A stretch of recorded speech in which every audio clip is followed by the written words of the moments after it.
Hatching Twitter, a true story of money, power, friendship, and betrayal by Nick Bilton. Author's note. The author Julian Barnes once wrote, "History is that certainty produced at the point where the imperfections of memory meet the inadequacies of documentation."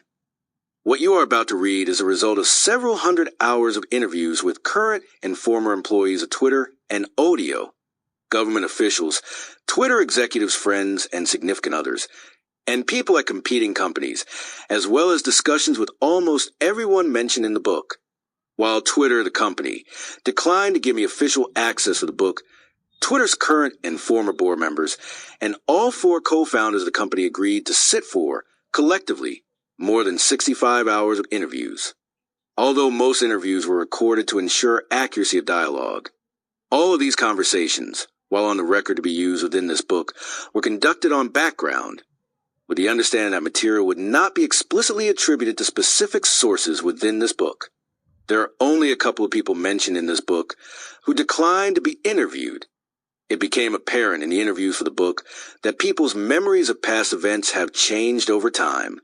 During only a select few occasions, 2 people agreed that a meeting took place, but their recollections of the location or timing were drastically different.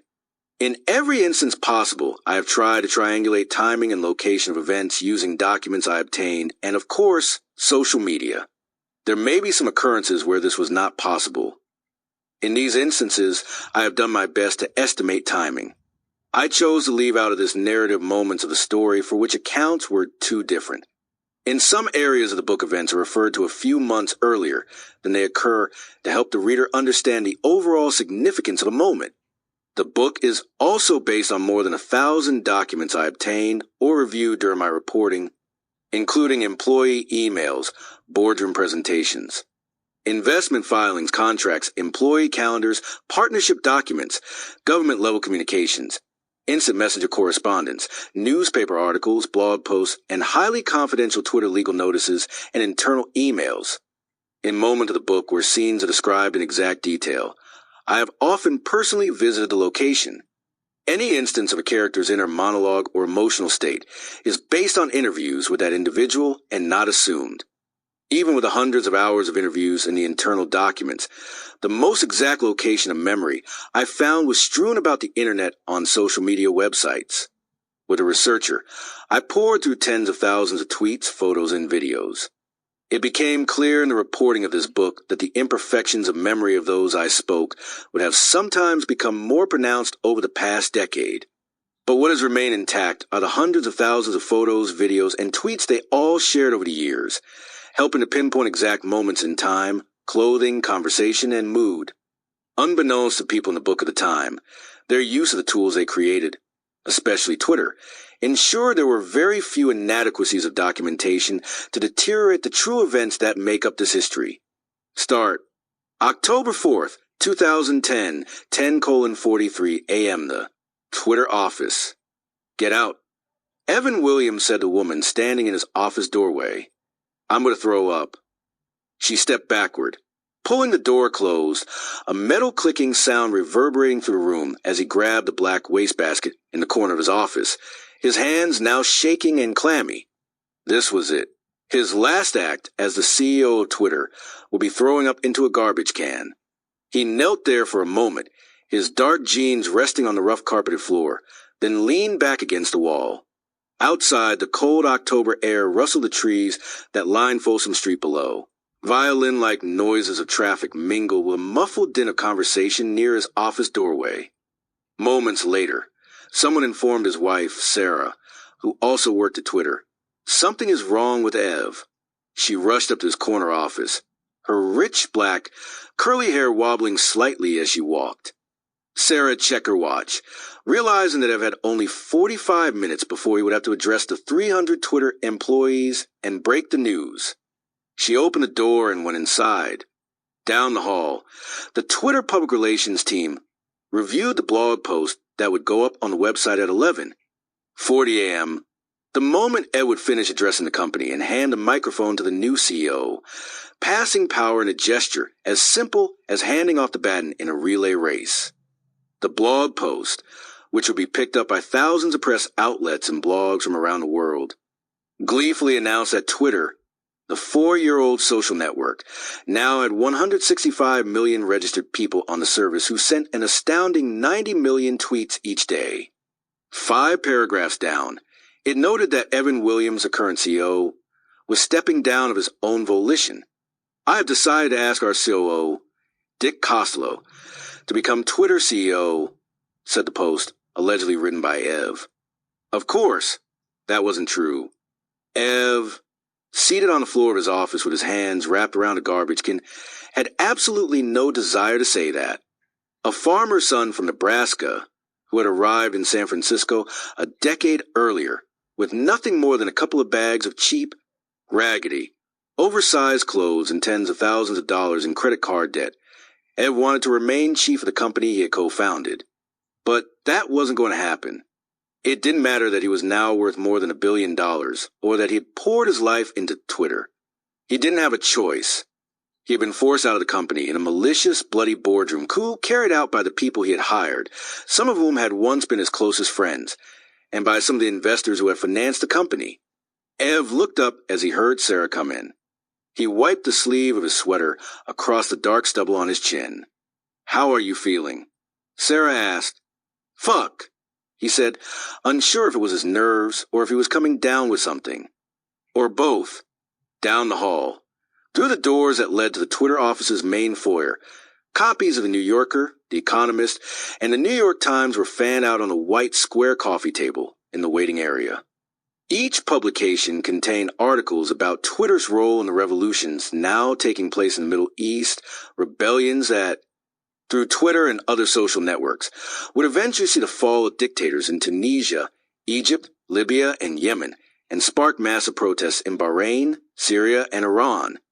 Around the corner, Biz Stone, another of Twitter's 4 co-founders, finalized an email telling the employees that there would be an all-hands meeting in the cafeteria at 11:30 a.m. Attendance was mandatory. No guests were allowed. There would be no hummus, just important news. He hit send and stood up from his desk, heading for Ev's office to try to cheer up his friend and boss of nearly a decade, Jason Goldman, who oversaw Twitter's product development and was one of Ev's few allies on the company's 7-person board, was already sitting on the couch when Biz arrived and dropped down next to him. Ev was now quietly sipping from a bottle of water, despondently staring off into the distance, the turmoil and madness of the past week playing over in his mind.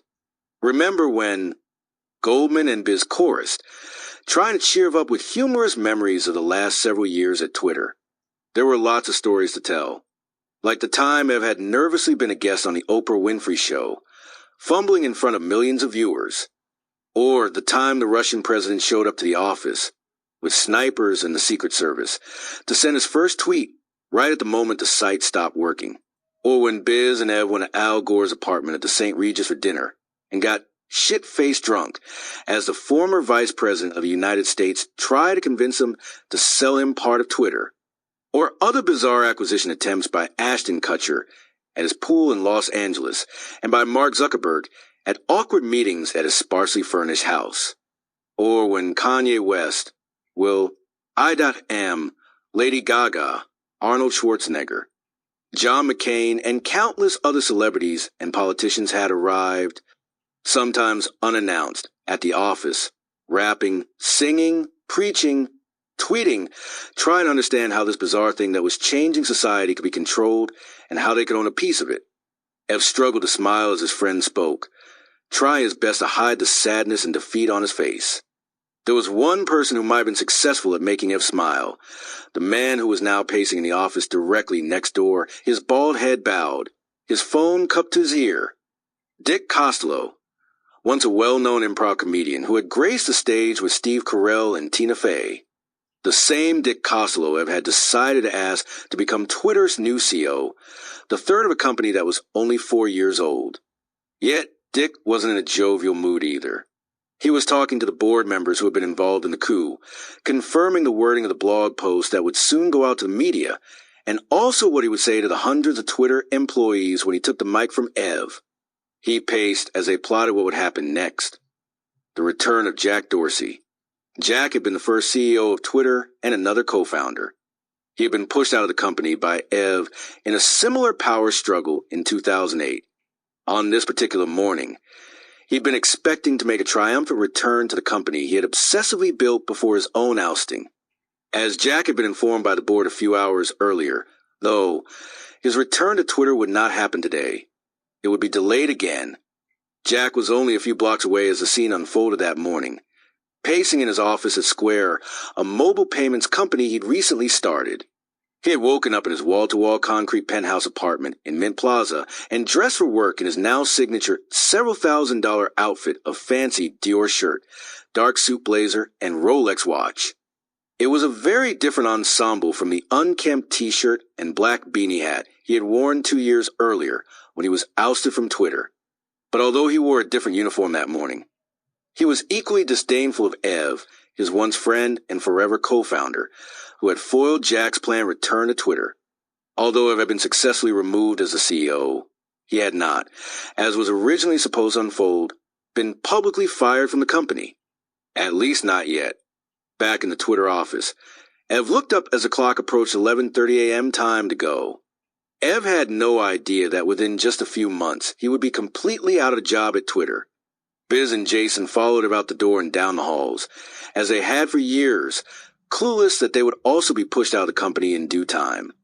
They walked silently toward the company's cafeteria, past the colorful walls and white sleigh rocking chairs, and confused employees who were grabbing their seats.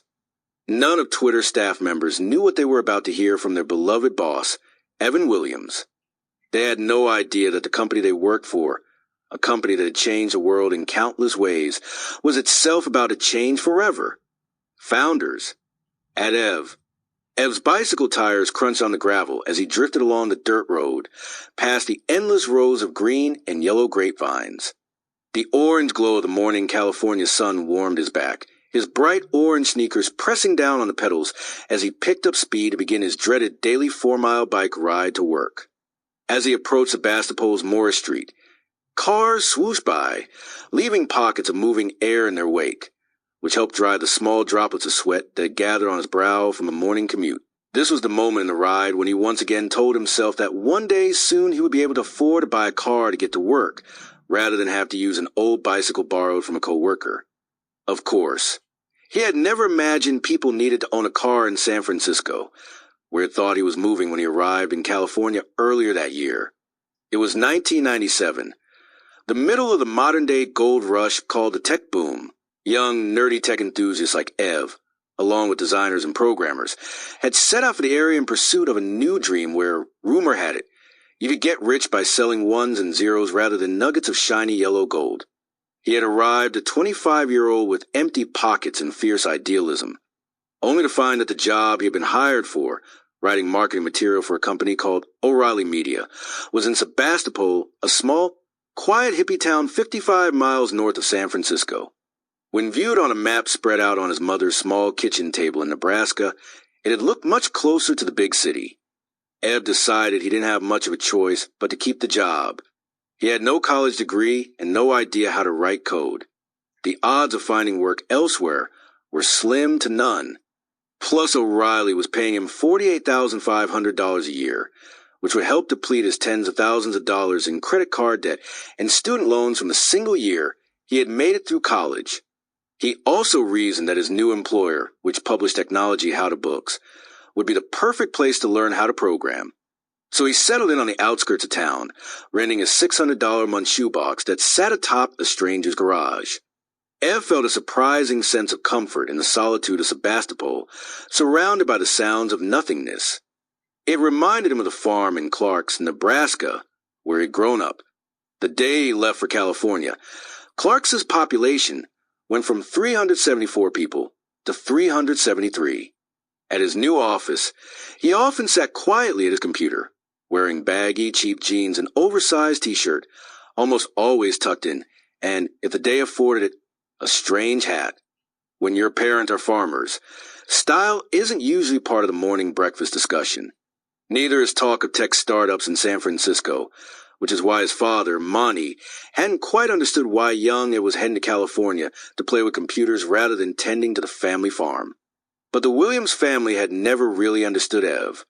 From the time he could walk, he was a daydreamer. As a young boy, He would sit on the side of the family's green tractor in the deep fields and stare up into space. He was shy and sometimes socially awkward and rarely fit in, often spending hours alone with his thoughts.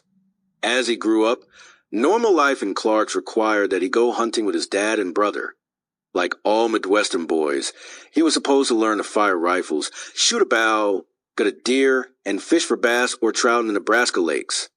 He was also expected to fall in love with football, and of course, all of these things should be done while driving a very large pickup truck. All part of the American dream. Yet Ed preferred to sit in his bedroom and glue together plastic models, or spend hours taking apart his bikes before painstakingly putting them back together, or draw ideas for video games he wanted to make when he was older, when he could afford to buy a computer. Guns, football, and hunting were simply not his thing. When Ed grew up and it was time to buy his first car, rather than procure a big, brawny truck, he opted for a bright yellow BMW. Owning 4 wheels and 4 doors helped catapult him to high school popularity. A car in the Midwest for a teenager is like a water cooler in the middle of the desert. He was soon whisking his new friends to parties, where he started hooking up with girls and drinking beer out of red plastic cups. But his carefree new lifestyle came to a halt when his parents got divorced during his senior year. The small-town gossips whispered that his mother later fell for the fertilizer guy. Ed was dragged over to a different town and a different high school, where he once again fell into obscurity and isolation. His mind was always filling up with wacky business schemes. Most of them never quite clicked, especially with the local Nebraskans. As the internet started to gain speed on the coast, Ed came up with the idea of making a VHS tape explaining what this internet thing was. He then spent a summer driving around in his yellow Beamer, trying to convince local businesses to buy the tapes. He didn't sell many, but once he got an idea in his mind, he was determined to make it a reality. You might have had better luck stopping the earth from spinning than barring Evan Williams from raising one of his idea hatchlings. After high school, he didn't stray far from home and attended the University of Nebraska at Lincoln, but after a year and a half, he felt that college and the professors were a waste of time. One afternoon in 1992, he was sitting in his dorm room reading, when he came across an obscure article about an advertising guru who lived and worked in Florida. Ed was so taken by the subject of the article that he tried to call the man to ask if he was hiring. After a few conversations with an answer machine, Ed said, "Fuck it," and got into the family's old Chevy van. He drove the 2,000 miles to Key West, Florida. As a runaway student, he was flat broke. He paid for gas with plastic and slept in the van. In the morning, as the southern sun woke him, he would pop an audiobook tape into the car's cassette deck, often a marketing or business book, and listen as he coasted along the empty roads.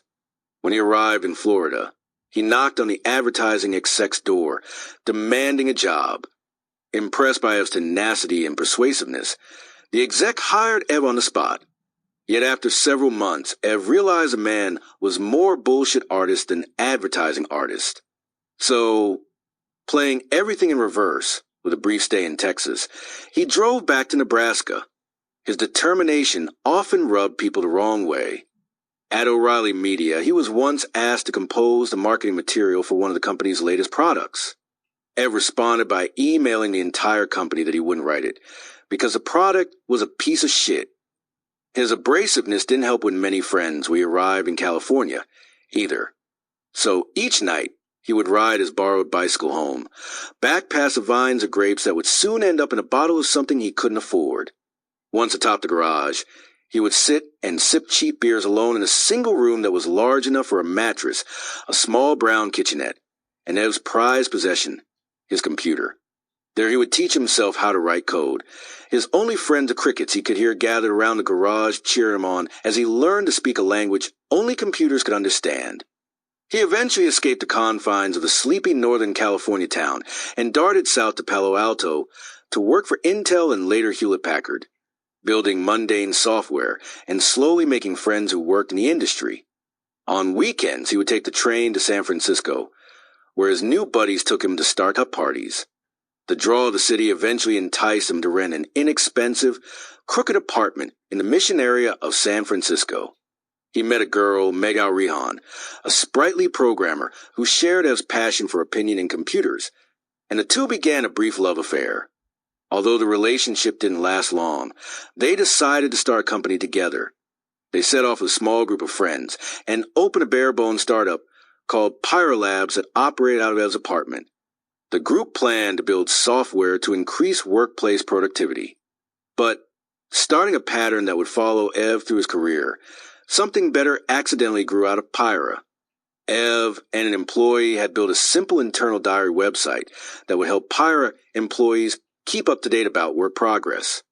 Meg didn't like the side project and was not shy in expressing her views, calling it just another Ev distraction. One week in the summer of 1999, while she was away on vacation, Ev released a diary website to the world. He called it Blogger, a word that had not existed until then. He believed it would allow people without any computer programming knowledge to create a weblog or blog. After Blogger rose in popularity among the tech nerds, Meg eventually came around to its potential, but not Ev's. Meg was concerned that he didn't have the skills to run a business, as paperwork was piling up and bills going unpaid. A mini power struggle quickly ensued, wherein Meg tried to take control of the company and Ev refused to step down.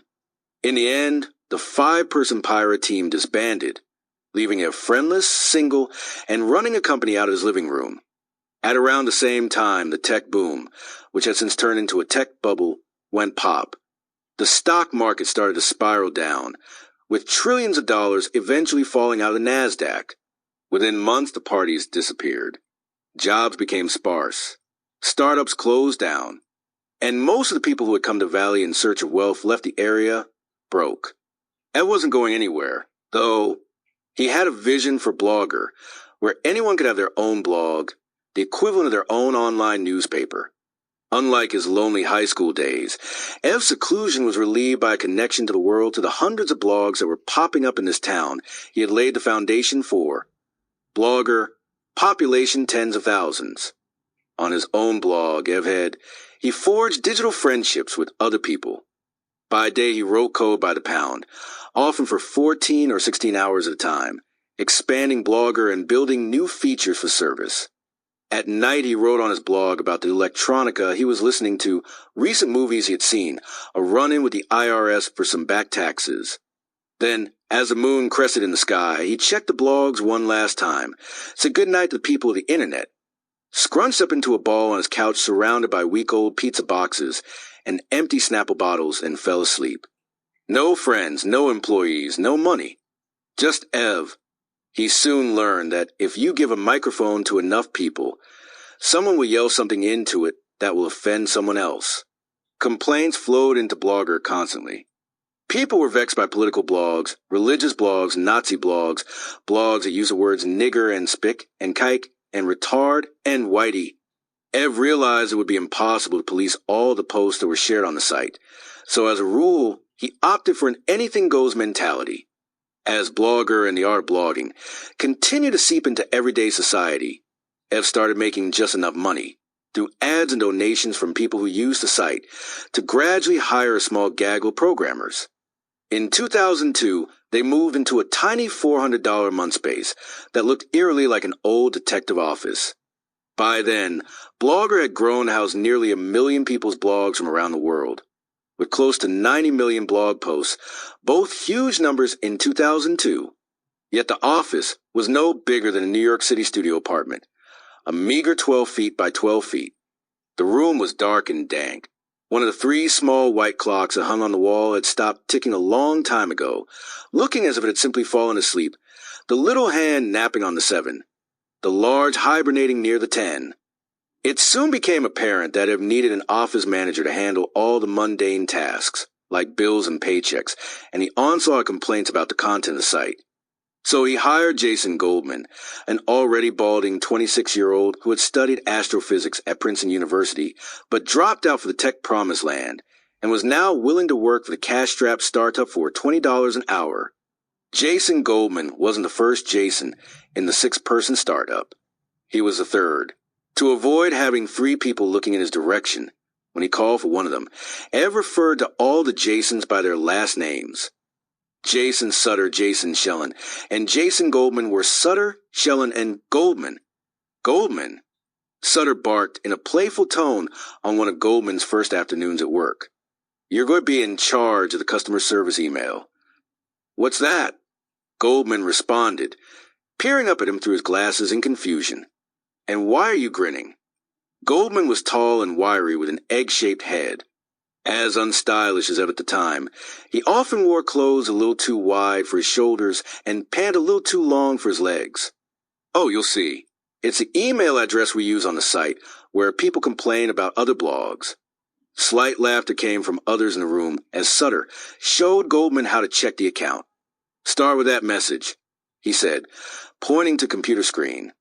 Goldman clicked on the email, which was a complaint from a woman in the Midwest who had come across a blog that she demanded be taken down immediately. He opened the link in the message, and his screen was quickly filled with an animated picture of a group of naked men having sex on a trampoline. Oh, man, what am I supposed to do about this?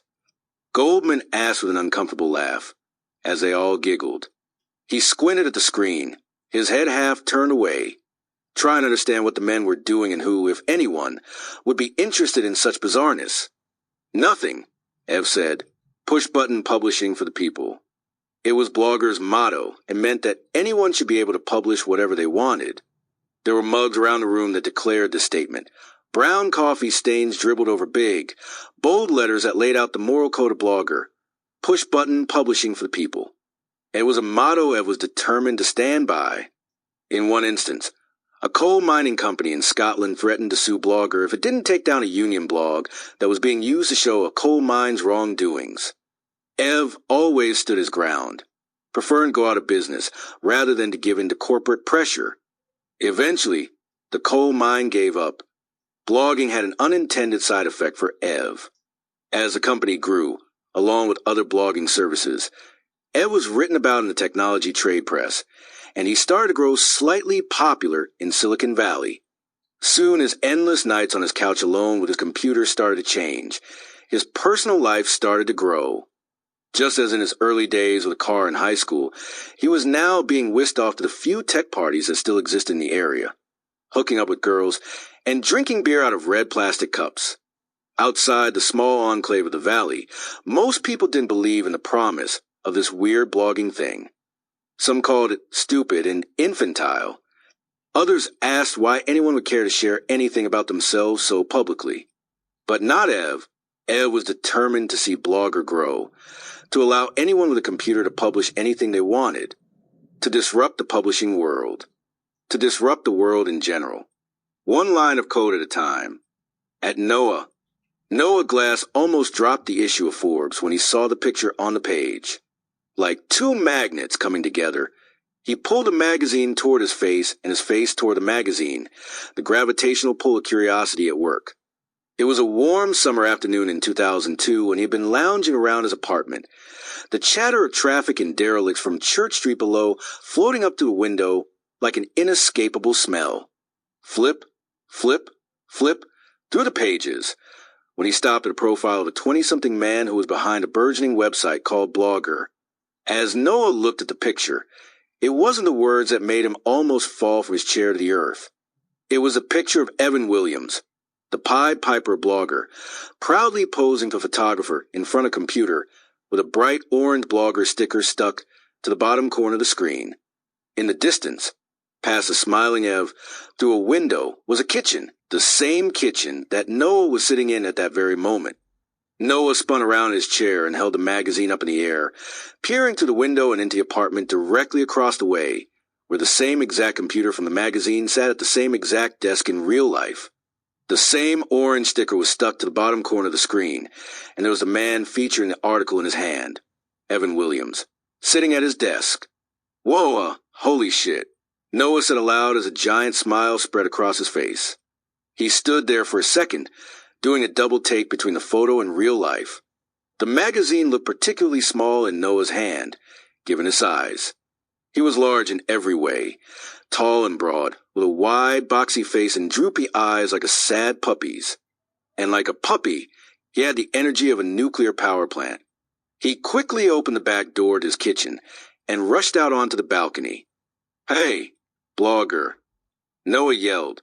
Ev turned around, confused and a little startled by the noise. "You're Evan Williams from Blogger, right?" Noah said. "I'm Noah. Noah Glass." "Yeah, that's me," Ev said cautiously as he walked out onto his balcony.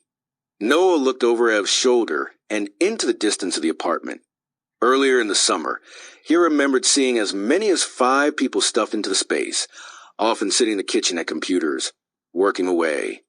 A set of servers, which were barely indistinguishable from pizza boxes, sat on the countertop above Ev's kitchen sink powering all of Blogger. But today, the makeshift workplace was empty except for Ev. "Are you blogging? Are you blogging right now?" Noah asked excitedly between their 2 respective balconies. "Yes," Ev said, then let out a small burst of laughter. They stood there talking for a while, Noah continually laughing and clapping with amazement, proud that they were neighbors. At the time, Noah's head was shaved bald. When his hair grew, it was often scraggly and wild, like a surfer who lived on the beach, which is exactly where Noah had grown up. He was born in a small, decrepit house next to an even more decrepit barn that was home to a hippie commune in Santa Cruz, in Northern California. His mother and the other commune residents made candles and other trinkets by hand to pay the bills. His dad left the house for a quart of milk one morning shortly after Noah was born, and he never returned. The commune life didn't last long, and soon Noah ended up living with his grandparents nearby. One of his relatives, a tough mountain man, took on the role of father figure and directed Noah into adulthood. In one memorable lesson, one of the horses on his grandfather's property kicked Noah's brother in the leg. To teach them how to control such a situation, Noah's relative grabbed a pipe and beat the horse to death. "That's how you stand up for yourself," the man told the boys afterward, the pipe dripping with blood in his hands. Noah just stood there in utter shock. He had a gentle soul and was not wired to be so tough and rugged.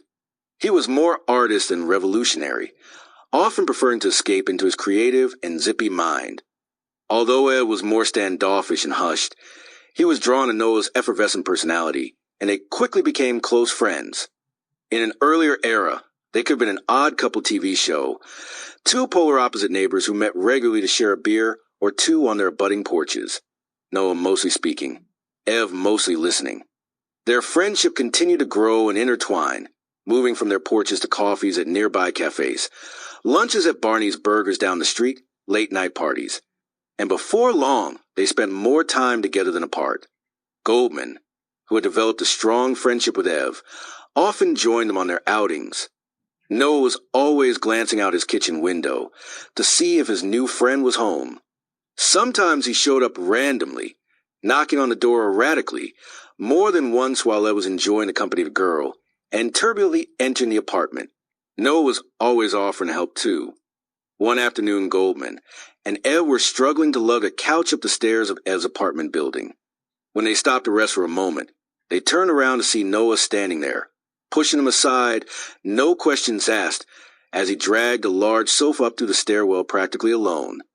Toward the end of 2002, Blogger moved out of its rented detective's office and temporarily back into Ev's apartment.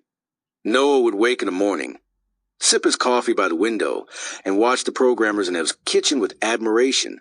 It was something he wanted to be a part of. Sure, Blogger wasn't a traditional startup. It didn't have a pool table, a fridge full of beer or rambunctious parties, and people's paychecks sometimes bounced because the company had trouble paying the bills. But Noah yearned to join a group of friends huddling together trying to change the world with code. Noah had been working from home for nearly 2 years on a pirate radio project, hacking together tools that would allow anyone to set up a pirate station, subverting government rules and regulations. But he often found himself lonely with no one to talk to about his ideas. Erin, his wife, was often nowhere to be found, attending law school at all hours of the day and night. Noah was like an only child playing alone in a giant sandbox. Across the way, inside Ev's messy apartment, that wasn't the case. When Noah arrived at Ev's place, they would listen to music together, sharing this idea for that and that idea for this. Often Ev just watched and smiled, his head moving side to side like a windshield wiper as this animated character paced in his living room, discussing concepts that could eventually turn into real things. As their friendship progressed, Ev confided to Noah why Blogger was now working out of Ev's kitchen and not the office that had graduated earlier that year. "You can't tell anyone," Ev said. Of course I won't," Noah replied with glee. "I promise." Ev explained that Google had approached Ev to buy Blogger. There were over 1 million blogs hosted on Blog at the time, and Ev was at a crossroads. He could either take investment money from people in Silicon Valley, or, if Google really followed through with the deal, sell for potentially millions of dollars. As the lease of the detective's office had ended, Ev and his employees decided to move back to his apartment before deciding what to do next. Noah was brimming with pride and excitement at the news. It meant that Ev, who was often so broke he could barely afford to eat, would become so rich he would never have to worry about a meal again. Over the next few months, Noah watched Ev anxiously signing papers, with Goldman helping him, waiting to hear if the deal would go through. Then, on February 15th, 2003, he got the call. Evan Williams had found gold. Tens of millions of dollars in ones and zeros. The buyout is a huge boost to an enormously diverse genre of online publishing that has begun to change the equations of online news and information, wrote the San Jose Mercury news reporter who broke the news of the deal. Part of that vision, shared by other blogging pioneers, has been to help democratize the creation and flow of news in a world where giant companies control so much of what most people see. Although it wouldn't receive the millions of dollars from the buyout straight away, he was given a small check to start that was just enough to buy a flashy new Subaru. Before he drove away from the car dealership, he slapped a square orange Blogger sticker on the rear bumper. The Blogger team moved to Google's fancy campus with free food galore, and Ed became famous. At least slightly nerd famous among an esoteric group of San Franciscans. People started to recognize him at tech events as he was featured in more blogs and news articles. Noah had since taken his pirate radio project and refocused it to work with Blogger, writing an application called Audiobook or Audioblogger that allowed anyone to post voice-based posts to blogs from a phone. Google's acquisition meant more attention for Noah's project too. Before long, through discussions with friends, Noah decided to turn Audioblog into a startup. And as soon as Ev started cashing out his Google stock, Noah asked if he would invest a few $1,000s to help kickstart the idea. "I'm happy to," Ev said sincerely, "but I really appreciate our friendship and don't want me investing or us working together to affect us being friends."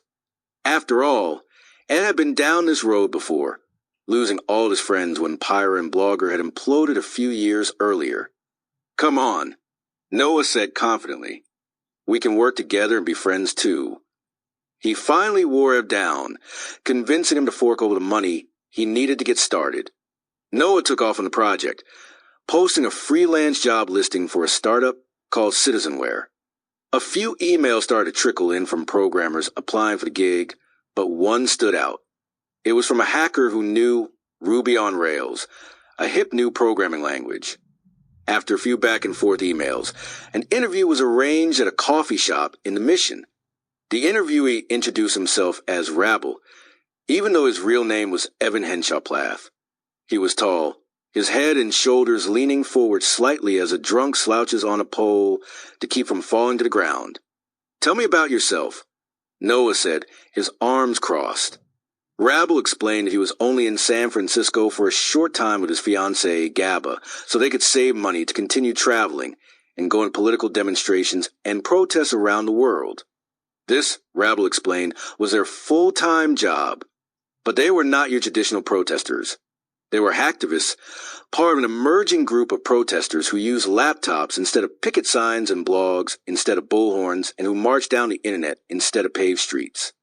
Rabble told Noah he planned to work for only a few weeks, then hit the road again, looking for another protest to join and another way to tell a man to go fuck himself.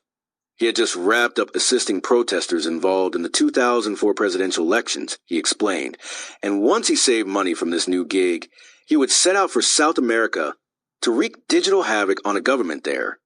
Noah wasted no time talking excitedly about his new audio blogging project, which was a music-like service that would make it simple for anyone to make and share podcasts, which would be downloaded to the relatively nascent Apple iPod. Noah also spent a solid part of the interview speaking effusively about Ev, his involvement, and how he was the real deal. Rabble had a thick, long, reddish beard with strands that seemed, like Rabble, to go in any direction they pleased. As Noah spoke, Rabble listened, caressing his messy whiskers tightly with his left hand, a Rabble trait, moving his fingers downward from his chin like a baker squeezing the last drop of frosting out an icing bag. Rabble told more stories of his protests and hacking over the past few years, of Boston, New York, Italy, Seattle, about his assistance with May Day, the anti-capitalist riots in London, where protesters had constantly evaded police using mobile tools Rabble had helped build. He hadn't actually gone to London, of course, especially after being arrested and deported from Prague for protesting there. Instead, he had assisted with May Day from the comfort of a cubicle at Palm Incorporated, the maker of the Palm Pilot, where he was freelancing, using the company's servers and computers to cause havoc for the bankers who used, well, Palm Pilots. Story time was interrupted when Ev showed up. He slid over a chair and sat quietly watching Noah, who became self-conscious and straightened his back. Ev interjected a few times with questions about Rabble's coding skills and work habits. As Ev stood up to leave, he pursed his lips and gave Noah a blasé nod of approval. Rabble and Noah stayed and talked for a while longer. As they wrapped up, Rabble asked why the new company was called Citizenware. Oh! Noah said, pausing momentarily, then leaning forward. The project is really called Audio. Citizenware is just a code name, he whispered. Ev's pretty high profile, so we don't want anyone to know what we're working on. Rabble left the coffee shop, certain he would be hired for the job, then went home to tell Gab about the plan. As expected, Rabble's home wasn't traditional. The couple lived in a $200 Volkswagen van that was parked on Valencia Street. It had a dented, decaying yellow exterior, where each day the rust spread like an unrelenting ivy. For the first few weeks, the official Audio office wasn't very official. Coffee shops around the city became the vagabond startup's makeshift workplaces. Building a startup is a lot like building a house, as Noah soon learned, so he recruited more laborers to help. Noah outlined the site's business plan. He was a house's architect. Rabble wrote the back-end code, the equivalent of the house's plumbing and electrical. Then Gabba was recruited to help, building a desktop version of Audio, essentially the house's driveway and garage. And finally, Ray McClure, a small, soft-spoken Flash developer who looked like he was in elementary school, was hired to work on the tools for the website, an interior designer, if you will. At night, after a long day coding, Rabble and Gabba would leave the coffee shop of the day and become invisible as they slowly opened the squeaky door to the van and quietly slipped inside, climbing over a jungle gym of ripped black leather seats and stained carpets. They would sleep on a makeshift bed built of plywood and rusty nails until the sun rose a few hours later, ushering in another day of tireless hacking. As soon as Ev had managed to offload all his Google stock, he quit with the goal of never returning to the company or any like it. The blogger team had been stuffed into a windowless conference room that was called Drano because it was so close to the bathrooms. He didn't fit in with his programmer cohorts, who spent their lunch hours bragging about their degrees from prestigious schools. Those same programmers didn't understand blogging, and have soon learned that the acquisition of Blogger was facilitated simply to place ads next to people's blogs, not to try to further the cause of push-button publishing for the people. But after Google, Ed wasn't anywhere to be found at Audio either. He soon semi-retired at 32 years old. His bank account had gone from a 3-figure balance, often barely enough to cover his rent, to double-digit millions of dollars. For Ev, it was time to enjoy the good life, not get involved in another startup.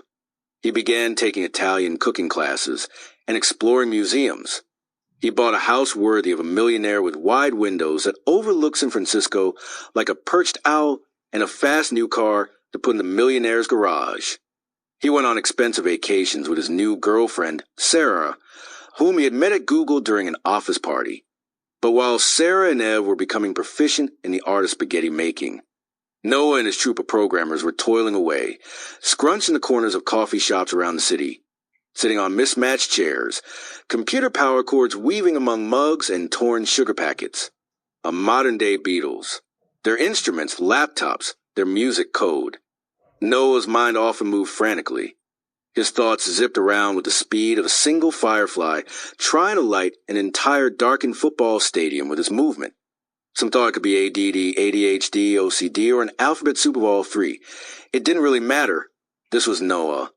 He had always been this way. Once, in his late teens, he was picked up by the police in Bakersfield, California, because he was acting erratically. The cops believed he was tripping on mushrooms and methamphetamines. They cuffed him and threw him in a cruiser. Although Noah denied consuming anything more than a few cups of coffee, the police booked him and tested him for every drug imaginable. Then he was stuffed into a jail cell for the night. The next morning, the police found Noah in his cell, acting exactly the same as he had been the day before. He hadn't done any drugs. He had been arrested for being Noah. Every once in a while, Ed would appear in the coffee shop of the day and start asking questions. Noah, who was indebted to Ev for the money that had so far financed Audio, had no choice but to answer. Before long, that fear of business ruining friendship started to come true. Eventually, Band Audio had moved to Noah's small apartment. It took some convincing to get Noah's wife, Erin, on board, but it would only be temporary. He assured her. She was not timid in showing her displeasure at the fact that her living room now housed a collection of unkempt programmers. Some mornings, the smell, the hand on the balls, the noise would percolate into a boiling fury for Erin. Noah, in the bedroom, she would bark, "Now!" Like a child in trouble for not taking out the garbage. He would follow behind, his head dropped, his heart sad. There would follow a series of shouts from her, apologies from him, her heels banging down the hallway like mallets, the door slamming behind her as she left. He would always reappear in the living room as if nothing had happened, smiling, telling jokes, encouraging everyone to keep kicking ass. As the year drew on, the web-based podcasting site started to come together, yet the rest of the business quickly began to fall apart. Finances turned into fumes. The apartment situation also worsened, threatening Noah's marriage, and before Noah knew it, he found himself with two options: either stop development of Audio or ask Ev for more money. Noah approached Ev again, asking for $200,000 to take Audio from an idea to a real business. Ev agreed to finance more of the project and eventually help secure funding from other venture capitalists, but only on one condition: that Ev become CEO. It wasn't a coup as much as a compromise. For Noah, who was still very much a no-name in tech, it would mean that Ev, well-known and with tech street cred, would now be permanently attached to Audio. To sweeten the deal, Ev offered to continuing paying the rent for his old apartment, which could become Audio's first real office. For Ev, it was a paradox. He had no interest in podcasting, but he had started to enjoy the label given to him by bloggers and the media, one of the new up-and-coming tech pioneers who had helped take blogging mainstream. Now here was an opportunity to do the same for podcasting. It was time for Ev to prove that he wasn't a one-hit wonder. And if Noah wanted to succeed, to break radio and put it back together again, he knew he needed to let the farm boy from Nebraska run the show. His hands tied, Noah sadly had no choice but to agree, trading the CEO role at Audio to Ev for a $200,000 investment and keys to Ev's old apartment that he once saw in a picture in Forbes magazine. At Jack, few people noticed the 28-year-old man sitting in the window of Cafe Central coffee shop day after day. People shuffled in to get lunch or wandered by the window outside, but few saw or talked to him. He liked it that way, often preferring to sit with his headphones on, a faint hum of obscure punk music streaming into his ears while his fingers massaged his computer keyboard. He often looked out of the window, which he had spent most of his life doing. To many people he was one, a clear piece of glass, see-through, an invisible man. He was born with a speech impediment, which made it difficult for him to speak as a child. He was unable to pronounce more than one syllable. Hello came out as hell. Goodbye sounded more like a muffled goo. When people asked his name, rather than reply Jack Dorsey, he said Ja. Although he had overcome his speech problem with therapy, it had left an indelible dent in his communication skills. Jack's inability to talk did have its benefits. In St. Louis, where he was raised, he enjoyed riding around on the city's buses, taking the vast expanse of the blue-collar neighborhood he lived in, his imagination wandering with each twist and turn. His speech impediment also helped him find one friend, a computer that arrived at his house as he turned 8 years old, an IBM PC Junior. He soon fell in love with its monochrome screen and learned to speak to it in code. On weekends, his computer time was interrupted by his mother, Marcia, who would drag Jack and his brothers through the streets of St. Louis in search of the ultimate purse, the one true bag, as she called it. Jack would sit quietly in the aisles of women's clothing stores while Marcia shopped. There he also started to develop a fascination with bags himself, rather than opting for purses, though Jack found comfort in messenger bags. In San Francisco years later, he wore one daily, a light-colored Filson bag that contrasted with his dark clothing, black t-shirts, zip-up sweaters and jeans, bulky sneakers to match. His shoulders, which sloped down steeply, made his jackets hang on his skinny and lanky frame. He sometimes played with a silver nose ring that hugged his nostril. He loved that nose ring. At one freelance job a couple years earlier, where he wrote software for a system that was used to sell tickets to tourists visiting Alcatraz prison, he was told by his employer that he couldn't wear it to work. Rather than take it out, he chose to conceal it under a large beige Band-Aid. As a result, he had trouble breathing in the office and often walked around with his mouth agape. He reasoned that it was better to stand up for his right to wear a nose ring and struggle to breathe than to take it out at the behest of his employer. As he sat in Cafe Centro, his current employer wasn't much better. He was working at a nondescript ticketing company writing low-level code, which felt to him like a prison. Whenever possible, he would escape the office with his laptop or sketchbook and wander over to an area of San Francisco called South Park. There he would slip his headphones over his scraggly, dark hair and find refuge among the local cafes and sandwich shops. But this area of the city wasn't just any ordinary park. This was Nerd Mecca. Each day, he spent as much time there as possible. On gloomy afternoons, the glow of his laptop would light his face like a flashlight in a dark basement. Sometimes he sat and sketched in his notepad, staring out the window as bike messengers and startup founders streamed by. Other times he hung out in the 550-foot-long park, an ovate patch of grass that looked like it belonged in front of the Royal Palace in London, not in San Francisco's warehouse district. In the center of the park was a rickety old brown swing set. South Park had played a crucial role in the late 90s as home to many of the now-defunct startups that quickly wilted away after the technology bubble burst.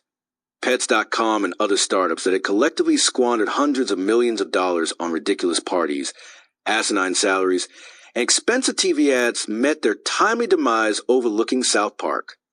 It hadn't always been the epicenter of tech. Before the startups had moved in, the park had been home to brothels, drug dealers, dive bars, and sordid hotels. After the bubble had gone pop, it had almost returned to its seedyville roots, but in mid-2005 South Park and the web were making a comeback. To the north side of the park, companies like PC World and Video Egg had started to rent office spaces. To the south, Wire Magazine, the Arbor of Tech Cool, had moved into a large, raw loft space. And close by, nestled among the sweet and sour backdrop of sports bars and homeless inhabitants, was a small audio podcasting company called Audio. Jack had always been a big fan of routine. So each day when he arrived at Cafe Centro, he sat in the same place, butted up against a window on a rickety wooden chair, able to watch the world float by like a silent movie.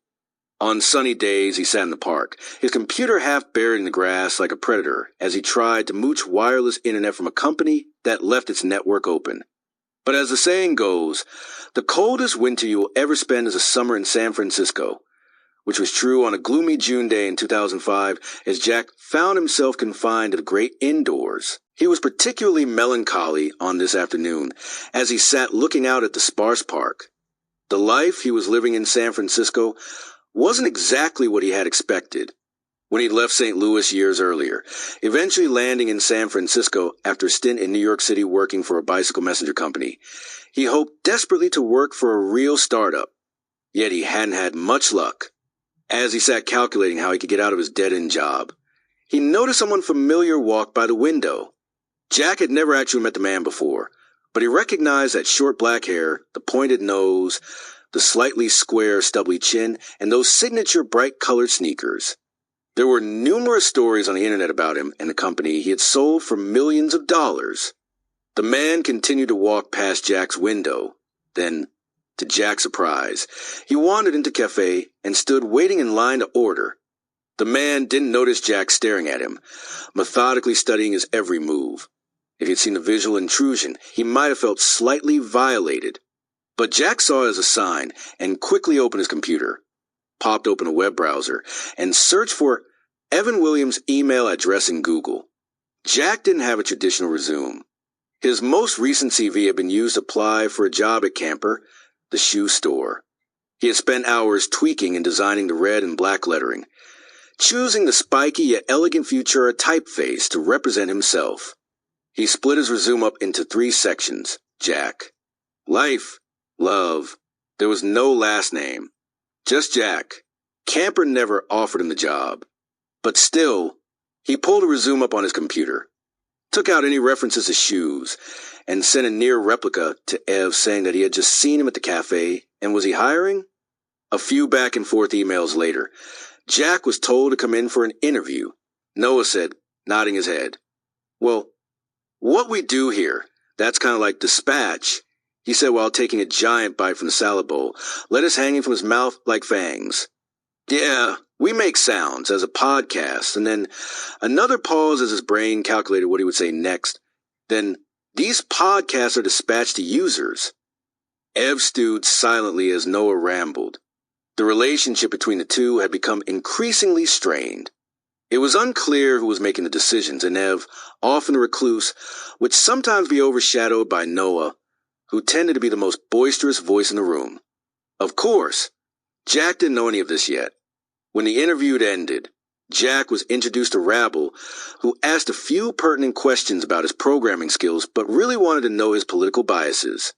While Ev and Noah had been sparring over who made the decisions in the company, Rabble had recruited most of the engineers at Audio, often hiring friends, typically those who had the same fuck the man, hacker mentality that he did.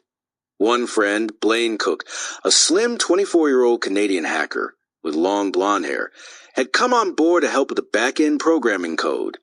Another former hacktivist who had helped with anti-government protests had also joined, working remotely to help set up the servers that would store all the Audio podcasts. Some of Rabble's friends were too anti-establishment, even to work for Rabble. When he called one, Moxie Marlinspike, a lanky security researcher and hacker with long, thick, shaggy dreadlocks, he blatantly refused to join the clan. "I'm not working for you fucking .coms," Moxie told him. But given the choice between hiring a hacker and hiring a hack, Rabble always chose the former. On one occasion, someone with a corporate background had applied for a job at Audio. Although it wanted to hire him, Noah and Rabble were petrified that he would set up a lot of meetings. So Jack, who had tattoos and a nose ring and openly talked about his time in St. Louis, spending every waking hour plodding through hacker message board online, was a perfect fit. Jack also had an anarchist background. One of his tattoos, on his right leg, was a black and orange star, which was a symbol for an anarchist group. He had been vociferous for years online about his contempt for war and corporations. He'd written about these issues on his own personal website, which he called gu.st, and also posted some rants about the perils of capitalism, his disdain for banking institutions, and Americans' thirst for oil. He also frequented message boards promoting feminism. As Jack walked out of the building, playing the interview back over in his head, he knew he would get the job. Bumping into Ev in the coffee shop was a sign, he thought. Jack had an uncanny ability to tie moments and things like this together, even if they had nothing to do with each other. His other tattoo was a perfect example of this trait. A black, long blob of ink in the shape of an S covered most of his left forearm, but underneath there was a hidden story. Under the dark, Curvy S, the tattoo had originally read, Zero Demon. The meanings of the tattoo were endless. The word demon, he explained, refers to a computer program that lives in the background. To Jack, this signified what he saw in himself, a person who lived behind a curtain and had little influence. The exclamation mark on the tattoo was meant to show his excitement for life. The question mark, his level of curiosity with the world. He also had chosen to have the word placed on his arm upside down. But that tattoo had since been covered up. He had explored multiple career paths and at one point worked as a massage therapist. While people had lain half naked on his massage table, peering up at his arm, they had thought demon, had actually said demon, and that Jack the Masseuse was into devil worship. Needless to say, most people had come for a massage only once. Jack was hired as a freelancer almost immediately and fit into the culture of audio seamlessly. He had a hacker mentality, no degree, and a love for programming. He also had a solid work ethic and completed any given task with speed and accuracy. He had learned to program young, helping his father, Tim, with work-related projects. As a child, rather than ask for toy guns or cars, Jack had stared longingly at Radio Shack flyers. Cutting out clippings to hang in his room with a calculator he wanted to get as a Christmas gift. He had also dabbled in his own fair share hacking, once getting a job in New York City by breaking into a company's website to show how vulnerable it was. Jack programming the audio website was like a seasoned car mechanic fixing a lawnmower. Still, he was methodical in his work. His headphones would go on, a programming book spread open on his desk, and code would start raining down from his computer monitor. Before long, he began winning the Getting Shit Done Award, a contest that was set up to reward the hardest worker of the week. On Fridays, a hat would be passed around the office, and everyone would drop in the name of the most productive employee of the week. After Ev and Noah tallied the votes, the winner would be announced. The Getting Shit Done Award goes to, Ev would say, pause for dramatic effect, Jack. Then people would clap and Jack would smile, brimming with pride as he stood up to accept his reward. Some prizes were monetary, others were gadgets. Though most people in the office liked Jack, they weren't shy about telling him his ideas were a bit strange. He was always experimenting with peculiar concepts. One day he showed up to work with a white t-shirt that had his cell phone number sewn onto the front in giant, dark numerals. He explained to a co-worker that it was an experiment. He planned to walk around the streets of San Francisco with his phone number on display like a walking billboard, waiting for people to call. Although most people ignored the walking number, a few people decided to dial it. Hello, one person said. Hello, Jack replied, monotone. Who is this? This is Jack. Who is this?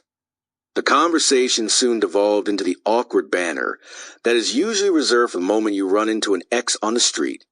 Needless to say, the calls ended quickly. Jack had done similar bizarre experiments before joining Audio. In 2002, in his early 20s, he had become enamored with eBay.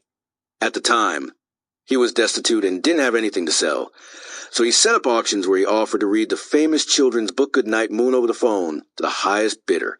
He somehow managed to sell his reading service to 4 different people, one of whom paid $100 to listen to Jack, a perfect stranger, read.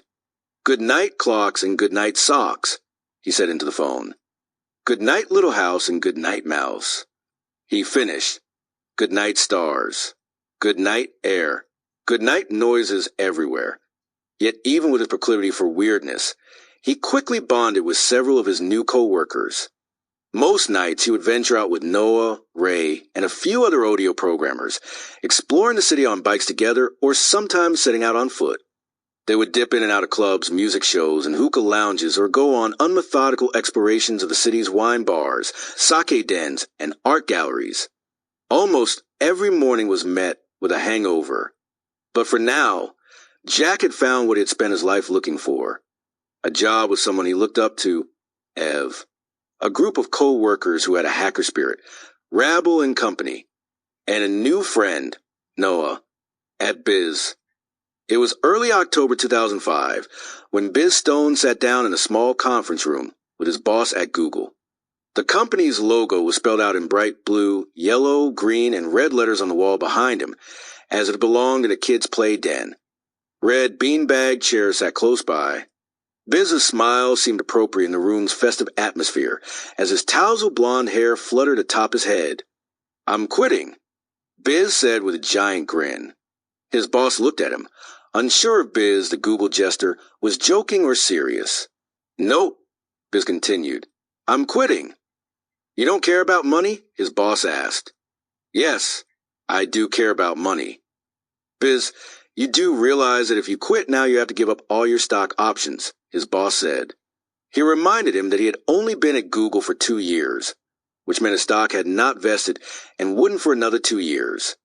"How much am I leaving on the table?" Biz asked. "More than $2 million, his boss said, confident that such a number would sway the young employee's decision. For most people, $2 million, or $0, was an easy financial equation. It was for Biz too. He just did the math a little differently. Biz was far from rich.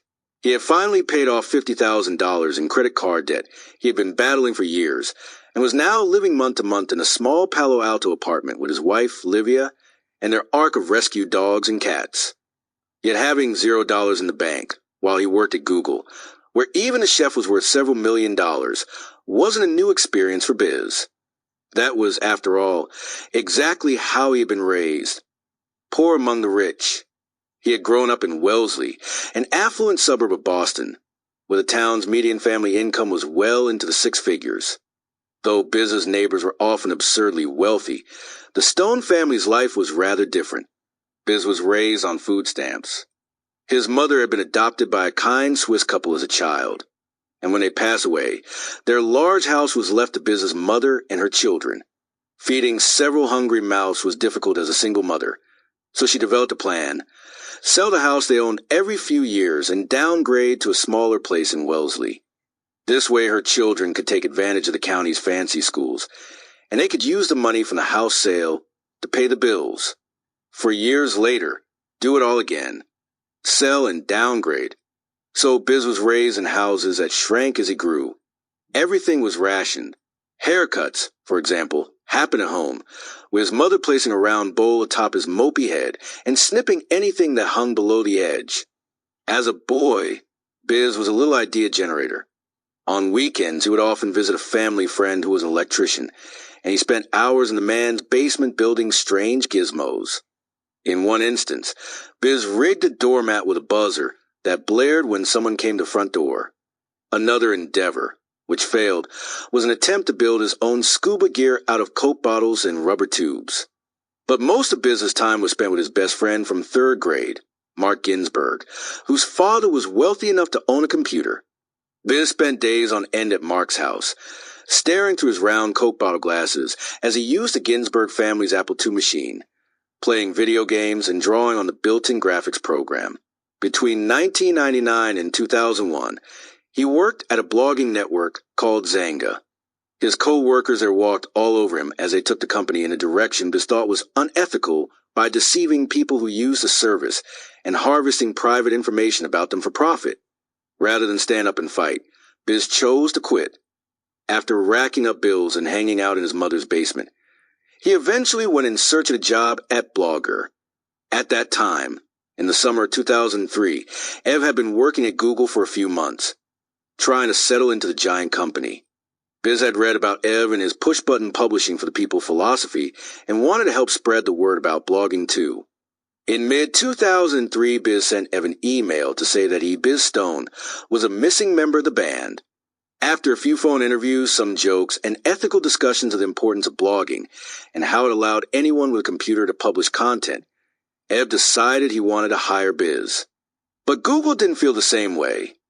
Biz had no programming experience and was a college dropout.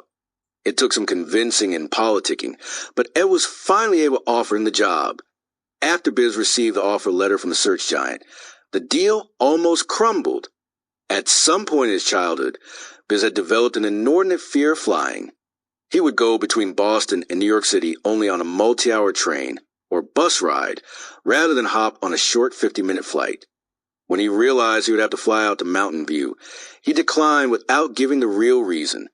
Google, which at first had said no, did not like to be turned down, and the company kept adding money and stock options to woo him. When Biz explained the situation to a friend, the friend replied with one simple word: Valium. "What's that?" Biz asked. "Let's just say you won't be afraid of flying." He accepted the job and popped a giant, round anti-anxiety pill as he boarded the plane. On the flight, half dazed and half ecstatic that he had overcome his phobia of flying, he spent most of the time slurry and chatting excitedly with any passenger who would listen to him. Biz's jovial mentality became apparent to Google executives the moment he officially started at the company. He didn't just come to Google and slip into the company's culture of quiet and insular engineers. Instead, Biz held his own ticker tape parade in the form of a fake press release on the internet to announce his new job. Google Inc. has acquired the entire staff and some of the intellectual property of Genius Labs, a Boston-based blogging entity comprised entirely of Biz Stone.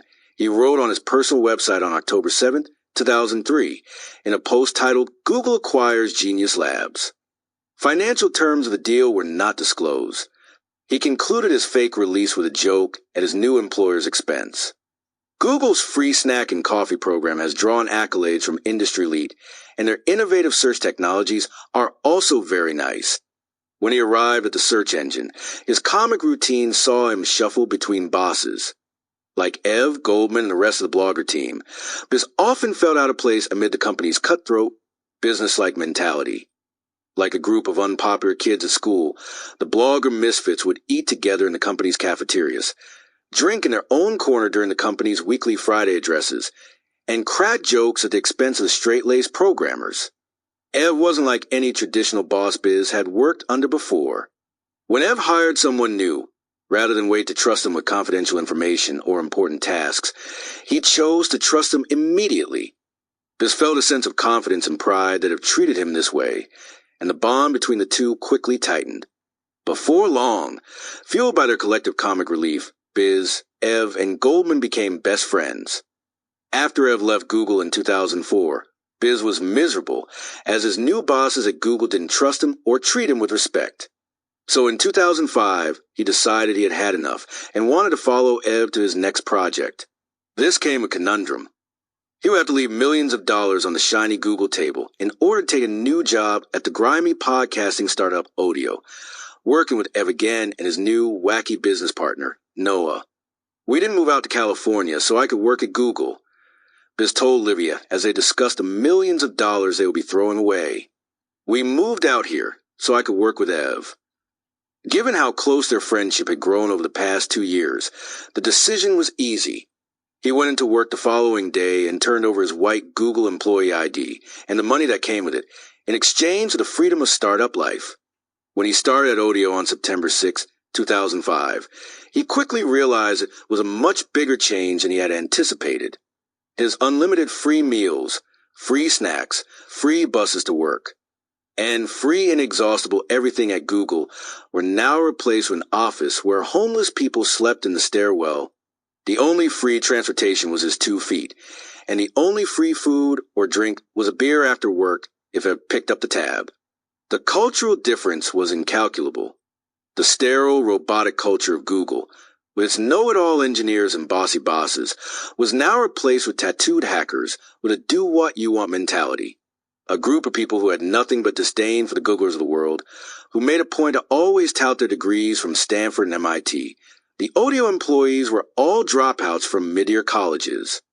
And Biz, working alongside his best friend and former boss, among the homeless people in the chaos, the grime and grunge, felt right at home. 2. #Noah. Troubled waters.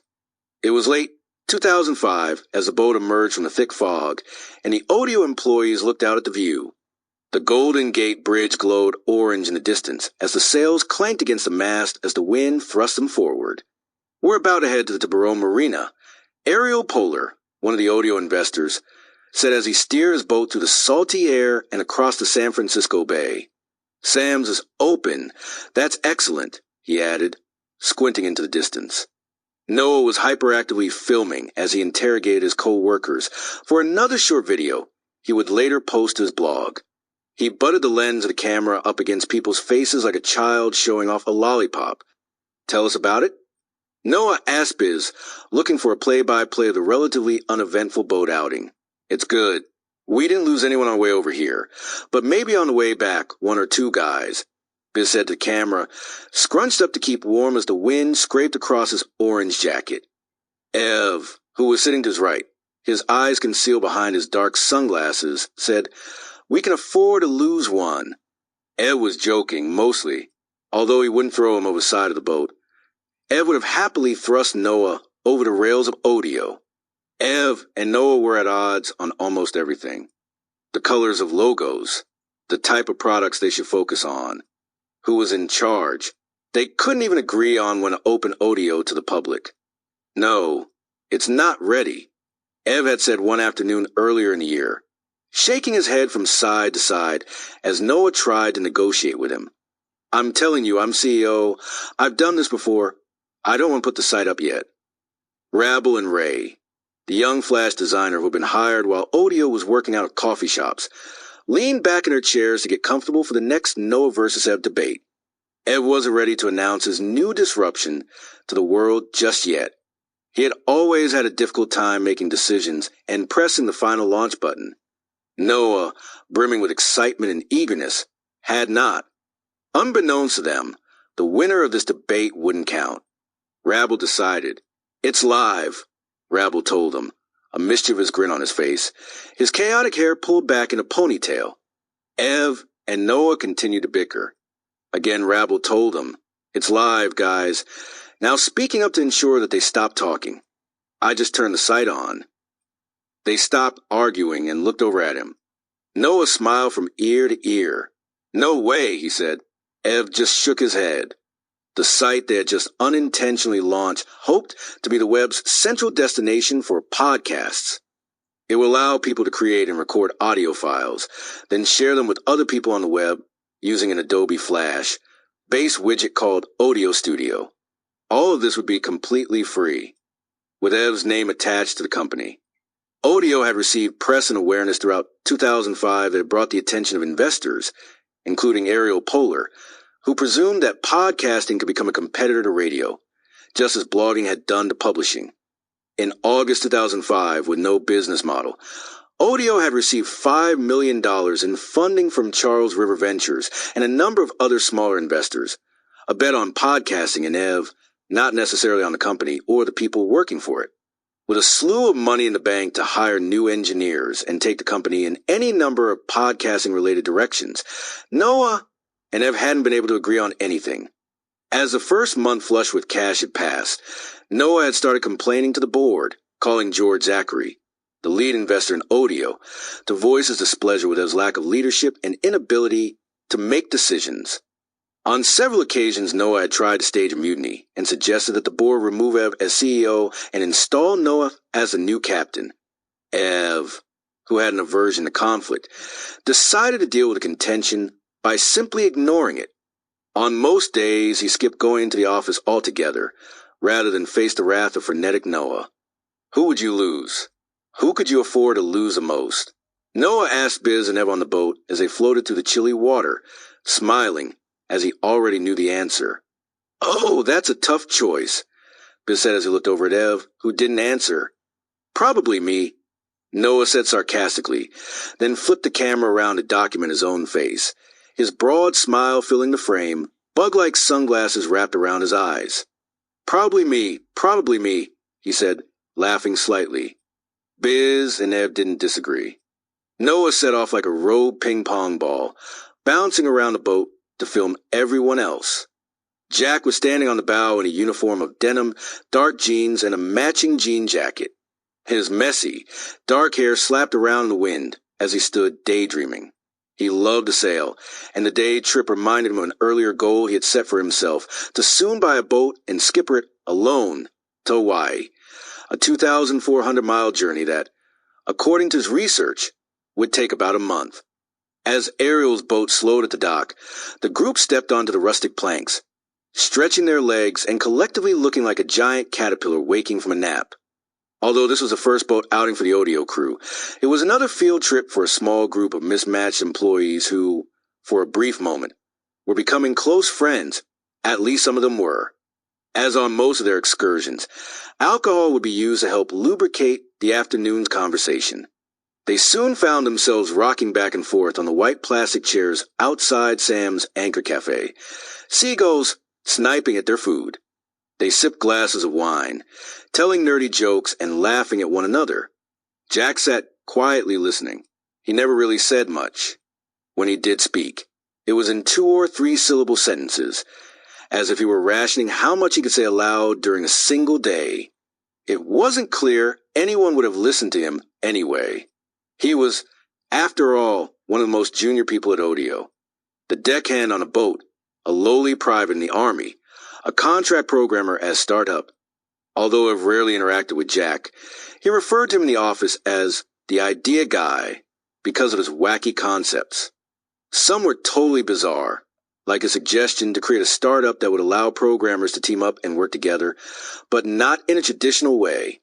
The idea was that while one person wrote code, the other programmer would massage his or her shoulders. Then they would switch. Jack often told his co-workers about a new movie, book, or album they should watch, read, or listen to, or about an upcoming art show or party they could all attend, helping sew together friendships between his office mates. Often, though, Jack would simply sit quietly, absorbed in his own thoughts.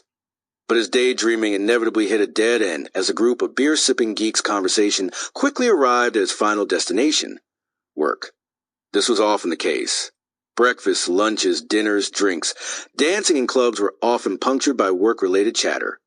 It was these conversations, Noah, Ev, Biz, Rabble, Jack, and a handful of other audio engineers talking about the past and the future, where a potion started to stir together that would ultimately transform the podcasting company, which was going nowhere, into one that would change the world, and all of the people gathered on the dock at Sam's that day.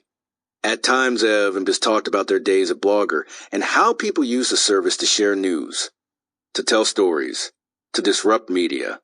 On one of the group's outings, Rabble and Blaine shared tales of their hacker days, using mobile phones to help anti-war and anti-government demonstrations evade the police. Noah talked about pirate radio stations. Jack mentioned his days as a bike messenger. Others discussed competitors, including Dodgeball, a location-based messaging service that had started to gain a lot of traction in New York City. Jack took it all in, processing the ideas he heard, and he sat silently, as usual. But that was all about to change in the office. There was a new audio employee starting the following week. A girl. "Oh, that's Crystal," Jack was told when he asked about the woman in the office. "Not gonna happen. She has a boyfriend." Still, Jack was immediately smitten. And understandably so.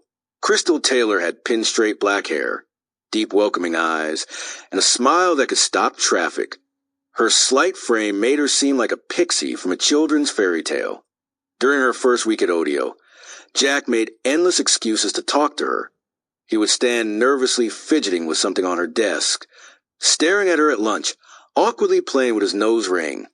He eventually picked up the courage to ask Crystal what kind of music she was listening to on her headphones. The conversation quickly led to the type of bands they both enjoyed, and Crystal asked him if he wanted to join her and a group of friends to see a show.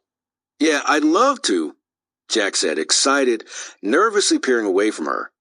"I'll call you later to figure out where to meet." "Call me," Crystal said, confused. "I don't really use the phone. Can you just text me?" What's a text?" Jack asked, slightly embarrassed. Text messages, hello? You've never used text before?" In today's age, such a conversation might be like asking someone if they had ever heard of the internet or cars or this giant ball of fire in the sky called the sun.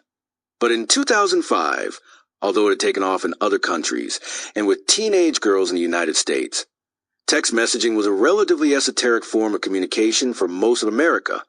"No," Jack said solemnly. "I've never heard of texting. What is it?" "Here, let me show you." Crystal told him as he stood nervously watching her explain how to send an SMS from a phone with a tiny 2-inch black and white screen. A form of communication that until then had been lost on Jack, but had spread in the rest of society like an epidemic that afflicted only girls with cell phones. Jack was a quiet engineer at the time, and with his Raggedy Andy hair and fear of face-to-face communications, he had not had the opportunity to interact with too many girls, most of whom texted. That was until he met Crystal. Although she told him she had a boyfriend, Jack was obsessed. He soon found out she liked juice, so at lunchtime he would show up with a bottle and place it on Crystal's desk to surprise her. But when that didn't garner much response, his head hanging, he tried one of his signature moves with the ladies, making the perfect origami crane. He had first learned how to make the perfect paper version of the long-necked and long-tailed bird after he decided to craft 1,000 of them as a gift for a friend's wedding. He had meticulously folded each one, on his own, until he was so perfect at crane making that he could do it from memory with his eyes closed. He decided such a gift was now worthy of Crystal. One morning he rushed into the office early and placed a crane on her keyboard. He then slyly sat at his desk, silently pretending to work when she arrived with her cup of Tully's coffee, to be met by a little paper bird staring up longingly from her computer. At first, Crystal put the crane to the side, smiling at it and moving on with her day. Then she received another the next day, and another the day after that, until finally she grew upset at Jack's relentless passes, especially given that she had a boyfriend. "You don't need to get me juice," she said to Jack as she stormed over to his desk, reminding him that she was in a relationship. "And it's really sweet that you're putting the cranes on my keyboard, but you can stop now. Did you see which letter I put them on?" Jack said excitedly, almost ignoring her request to respect her boundaries. She had not seen that the cranes had each been placed on different letters, which were going to spell out her name. "No," she said, annoyed, and turned around to leave. But he pressed on, determined that something would eventually happen with Crystal. He was more successful with the friendships he forged with his co-workers. With each social event, flocks were being shaped, people bonding like some sort of strange chemical concoction, separating and coagulating back together again. At one end of the spectrum, there was the Blaine and Rabble posse, sticking to their anarchistic, anti-everything mentality. At the other end were Ev and Biz, dinner party mavens who enjoyed a quiet evening of wine around a long wooden table. And in the middle were Noah, Jack, Crystal, and the rest of the mess, who soon became an inseparable group of friends. Sometimes they went to music shows together or foreign films, to wine bars and dive bars, for long walks and short bike rides. They were best friend club kids who enjoyed drinking sake out of square boxes and dancing long into night to music that sounded like a fax machine. Although the groups sometimes overlapped, with Noah going to Ev's parties and Ev getting beers with Noah, they mostly kept their own boats in the same waters. And although they didn't know it yet, the waters they were in were about to become even more fraught with mayhem and chaos. These waters would eventually see half of the crew of the HMS Odio thrown overboard. Status: "I think I'm going to leave Odio," Jack said as Noah pulled his car over to the side of Valencia Street. The rain was falling so heavily against the window that it sounded like buckets of marbles slamming against the glass. As the car came to a stop, the street was completely desolate. A faint blue light hovered on the stereo, reminding them both it was approaching 2 a.m. and sleep deprivation, followed by the usual intense hangover, would greet them in a few short hours when they awoke. It was late February 2006, and they were nearing the end of another long night of dancing, vodka, and Red Bulls, and long conversations about love, loss, and loneliness. Noah's relationship with his wife, Erin, was breaking apart. She was a lawyer, and he was an artist. Two fundamentally different outlooks on life. The foundation of their marriage was caving in on itself, and he confided to Jack how lonely and sad he felt. Jack could relate. Although he had friends in San Francisco, he was lost too, half punk rocker, half engineer, with dreams of sailing and hopes that Crystal might still fall in love with him, or that he could quit his computer life altogether. "What do you want to do?" Noah asked as he looked out at the empty street, the stench of vodka soaking his breath. "I'm going to quit tech and become a fashion designer," Jack said. "Plus, Odio is a fucking mess." No one who worked there even used it, Jack noted. Noah sighed, unable to argue with the statement. He had been trying to get people to use audio more, setting up his old beige couch in the center of the room for employees to spew platitudes into a microphone. But the mics just sat there, ignored, relics of the past inside a company that was trying to reinvent the future. Jack's statement that the company was a fucking mess went beyond the sad reality that none of the employees of Audio were actually using the service they were building. There were far bigger problems. For one, the tension between Ev and Noah had worsened. The personality conflicts between the two had boiled over on several occasions, erupting in the office for all to see. I should be running this fucking company. Noah had barked at Ev in front of employees more than once. I could do a much better job than you. You don't know what the fuck you're doing. Ev's aversion to conflict resulted in his simply standing there and taking it, trying to calm his turbulent co-founder with silence, but often ending up pummeled by one of Noah's tirades. The investors were in a tizzy too, not sure who was running the company, an absent Ev or an erratic Noah, and petrified that the $5 million they had invested in Audio to build a site that could be the central hub of podcasts on the web was about to slip away into the startup sewers. The only thing Noah and Ev had been able to agree upon over the past several months was the move to a new, large street-level office at 164 South Park, just off the park. But the co-founder spats were only one aspect of the drama at Audio. The other element was the anarchist culture that had been in the DNA of Audio since day one, special thanks to the hackers who had been hired to program the website. Rabble and Blaine had been labeled the anarchists in the office, a name they proudly answered to, as their lawlessness could not be controlled. Attempts to quell the chaos often went nowhere. One of the more corporate employees, Dom Segala, had been hired in October 2005 to help test new podcasting products. He had previously worked at the software giant Adobe and often used corporate jargon at Audio, trying his best to help institute some organization. In one effort, he created a grid of index cards on the wall near his desk. The top row listed all the employees' names, then trickling down, more index cards listed each person's designated tasks for the week. As soon as Dom stepped away from his desk, engineers would slyly walk by, kneel over pretending to tie a shoelace or pick something up, and switch the cards around, placing jobs they didn't want to do under someone else's name. A daily morning stand-up meeting was scheduled by Tim Roberts, a vice president at Audio. Yet two people always remained seated, Rabble and Blaine. I'm not standing at your fucking meetings, Rabble blared when asked to get up out of his chair with everyone else. The anarchist defied any directive. One morning, Tim decided to one-up them and announced that stand-up meetings would now be sit-down meetings, and everyone should take a seat. As a dozen employees grabbed chairs and settled in for the morning meeting, Blaine and Rabble, without skipping a beat, stood up and proudly remained standing.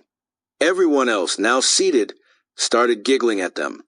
But worse than the anarchy inside was the fact that Apple Computer had recently torn a hole in the hull of the company.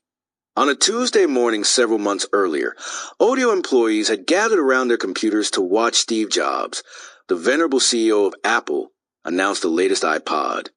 But stunned silence had enveloped them when Jobs declared that Apple was adding podcasts to iTunes. At the end of the announcements, the tech giant sent a brief press release across the news wires with the ominous headline, Apple takes podcasting mainstream. In that brief moment, podcasting, which had been the entire company thesis for Audio, had become a simple add-on for Apple. Ev had known almost immediately that this was a fatal blow for Audio. How could they beat Apple, which owned iTunes, the biggest music service in the world, at podcasting? They couldn't. It would be like a tricycle racing a Formula One race car. None of this needed to be discussed in the car that night, as the rain fell and the smell of alcohol lingered in the air. Noah continued to talk about the past few months, as Jack sat silently staring at the desolate street. This was how most affairs between the two worked. Noah talking enthusiastically, while Jack responded in monosyllables. So what excites you? Noah asked again. What do you really want to do? I want to go into fashion, Jack said quietly. I want to make jeans. Okay, great, we're getting somewhere. Tell me what else you're interested in, Noah said. What else do you want to do? Although Jack and the others didn't know it, Ev had been talking to Noah about shutting everything down, throwing in the dirty audio towel. Ev was tired and saw no solution for audio. But Noah was trying desperately to sift ideas out of the employees to save the company, or at least the people in it. Jack listed a few items he liked, including music, sailing, and programming. Then he mentioned his status concept. Several months earlier, Jack had raised the idea with Crystal and Noah on one of their drunken outings. He'd originally come up with it in early 2000 when he was living in a dingy building called the Biscuit Factory, situated in a deep, dangerous part of Oakland. At the time, Jack had been using a blogging service called LiveJournal, which was a competitor to Blogger. One of the features LiveJournal offered was the ability for people to show small status messages on their blogs to say what they were doing at that moment. Most bloggers use a feature to write pithy updates about themselves. The idea of displaying a status on a computer had come into the public light in 1997 when AOL introduced its instant messenger service. The company had come across a unique challenge at the time with the way people communicate. How do you let others know that you have stepped away from your computer when they can't actually see you? The solution was a feature AOL called the away message. In a small snippet of text, people could note if they were available, in a meeting, or just busy, so their online friends knew their whereabouts. When teens started using the away feature, they took a different approach, often typing in their mood or the music that was currently playing on their computer. Soon nerds like Jack, Crystal, and Noah were copying teenagers and also making their away messages reflect the music they were listening to. Unable to sleep one night in the Biscuit Factory, Jack had thought about the quickly evolving status genre, which he was now using with his LiveJournal blog, and wondered if it could be sifted out to be its own website. He had gotten out of bed and begun taking notes on the concept, even building a very crude prototype. Now, 6 years later, sitting in the car with Noah, he again mentioned the concept of a one-off site that people could use to share their current status. You could say what music you're listening to, Jack said, or tell people you're at work. Noah had always thought that Jack's ideas sounded very clinical. The updates, like Jack's voice, sounded too brief and monotone to Noah. The idea also sounded similar to Dodgeball, which had launched in 2000 and allowed people to share their location with friends by text message. Plus, there was Facebook, which was starting to circulate through college campuses. Noah stared out the window, processing. The alcohol was starting to wear off. He thought about Aaron and their failed marriage, about Crystal and how he wished she were there with him, and Jack in the car. A part of him also wanted Ev there. He yearned for the friendship he had lost. He wished they could all be there together, sharing in melancholic talk of loss and failure amid the rain and the empty street. And then it hit him. I get it, Noah exclaimed. This status thing could help connect people to those who weren't there. It wasn't just about sharing what kind of music you were listening to or where you were at that moment. It was about connecting people and making them feel less alone. It could be a technology that would erase a feeling that an entire generation felt while staring into their computer screens. An emotion that Noah and Jack and Biz never grown up feeling, finding solace in a monitor. An emotion that Noah felt night after night as his marriage and company fell apart. Loneliness. It was the same sentiment that had driven Ev to feel so passionate about Blogger, sitting there in his apartment, alone, with no friends, able to connect to the world through his keyboard. It was the reason Biz had started blogging from his mother's basement years ago. The same reason Jack had started a LiveJournal account in St. Louis, spending hours alone in coffee shops talking to people who lurked on message boards, all looking for connections. This status idea could be the antidote to all of this, a cure for feeling lonely, Noah thought.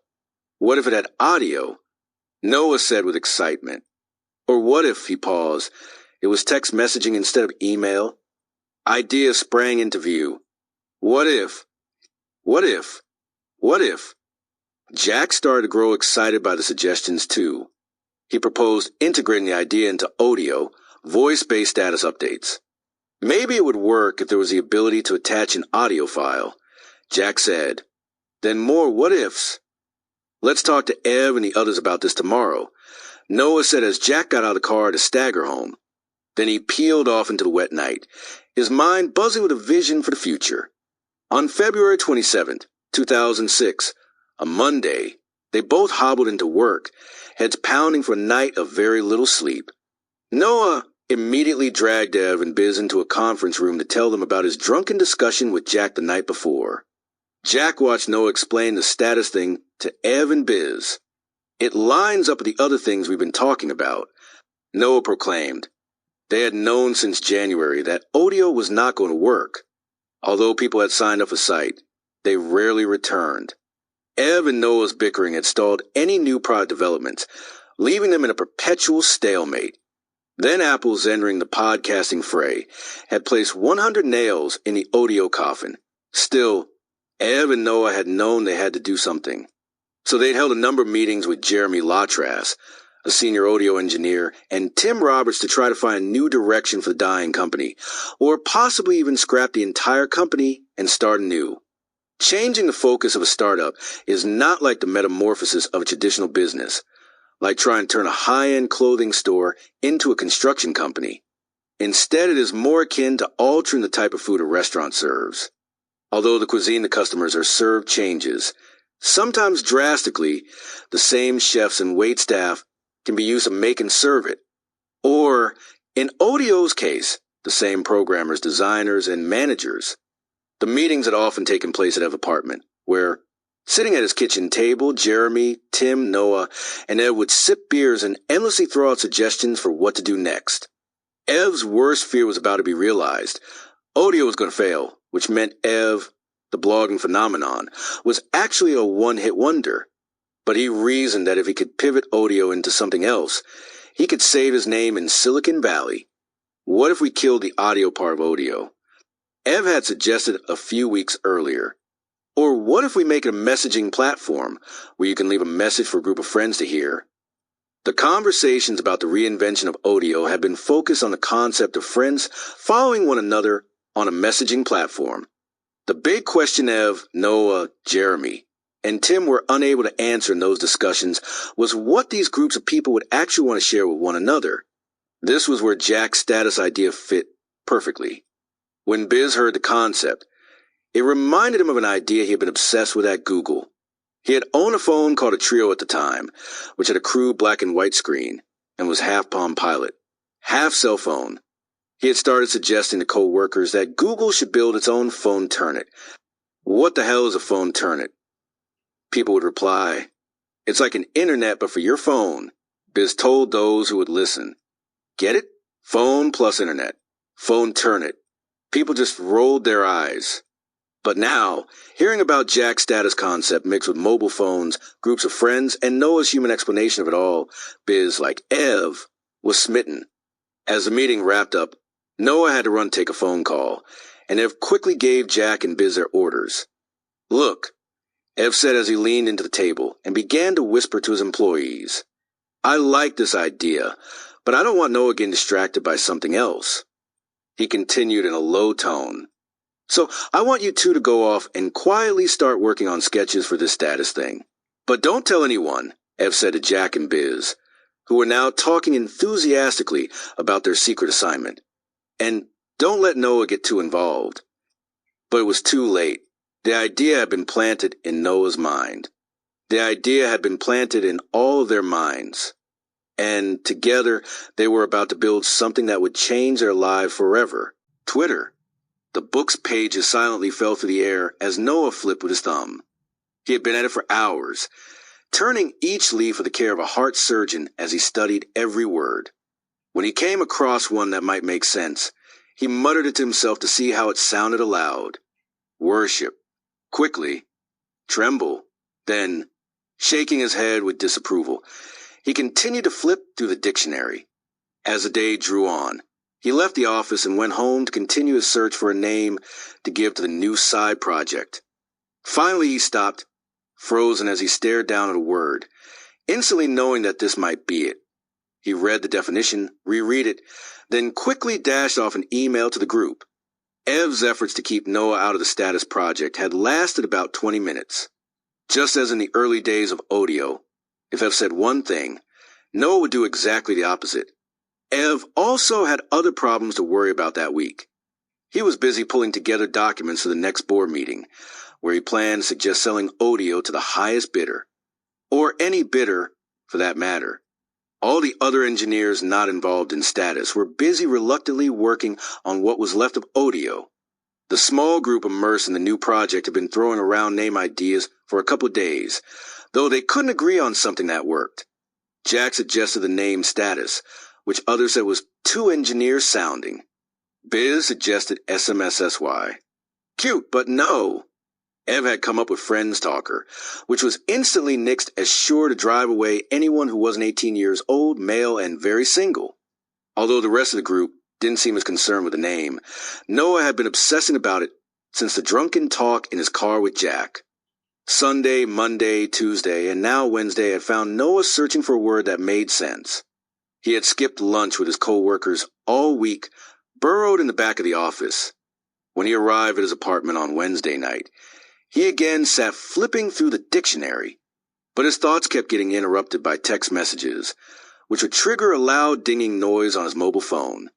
Frustrated by the intrusion, he reached over and flipped the switch to silent, caused his cell phone to vibrate slightly on the table.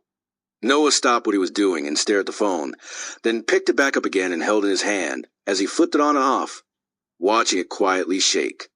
Vibrate, he thought, and quickly looked up the word in the dictionary. Shake, quiver, or throb moved back and forth rapidly. This immediately got Noah excited. Although the status updater was intriguing to everyone, for Noah it had a more personal meaning. As he had explained to Jack in his car in the rain, status could make people feel less alone. Noah's love life, business, and now friendships, which were all woven into Audio, were falling apart. This new invention could glue them all back together again, and he reasoned that the project needed a name that could explain such an idea. His vibrating phone led him to think of the brain impulses that cause a muscle to twitch. Twitch. No, that would never work, he thought.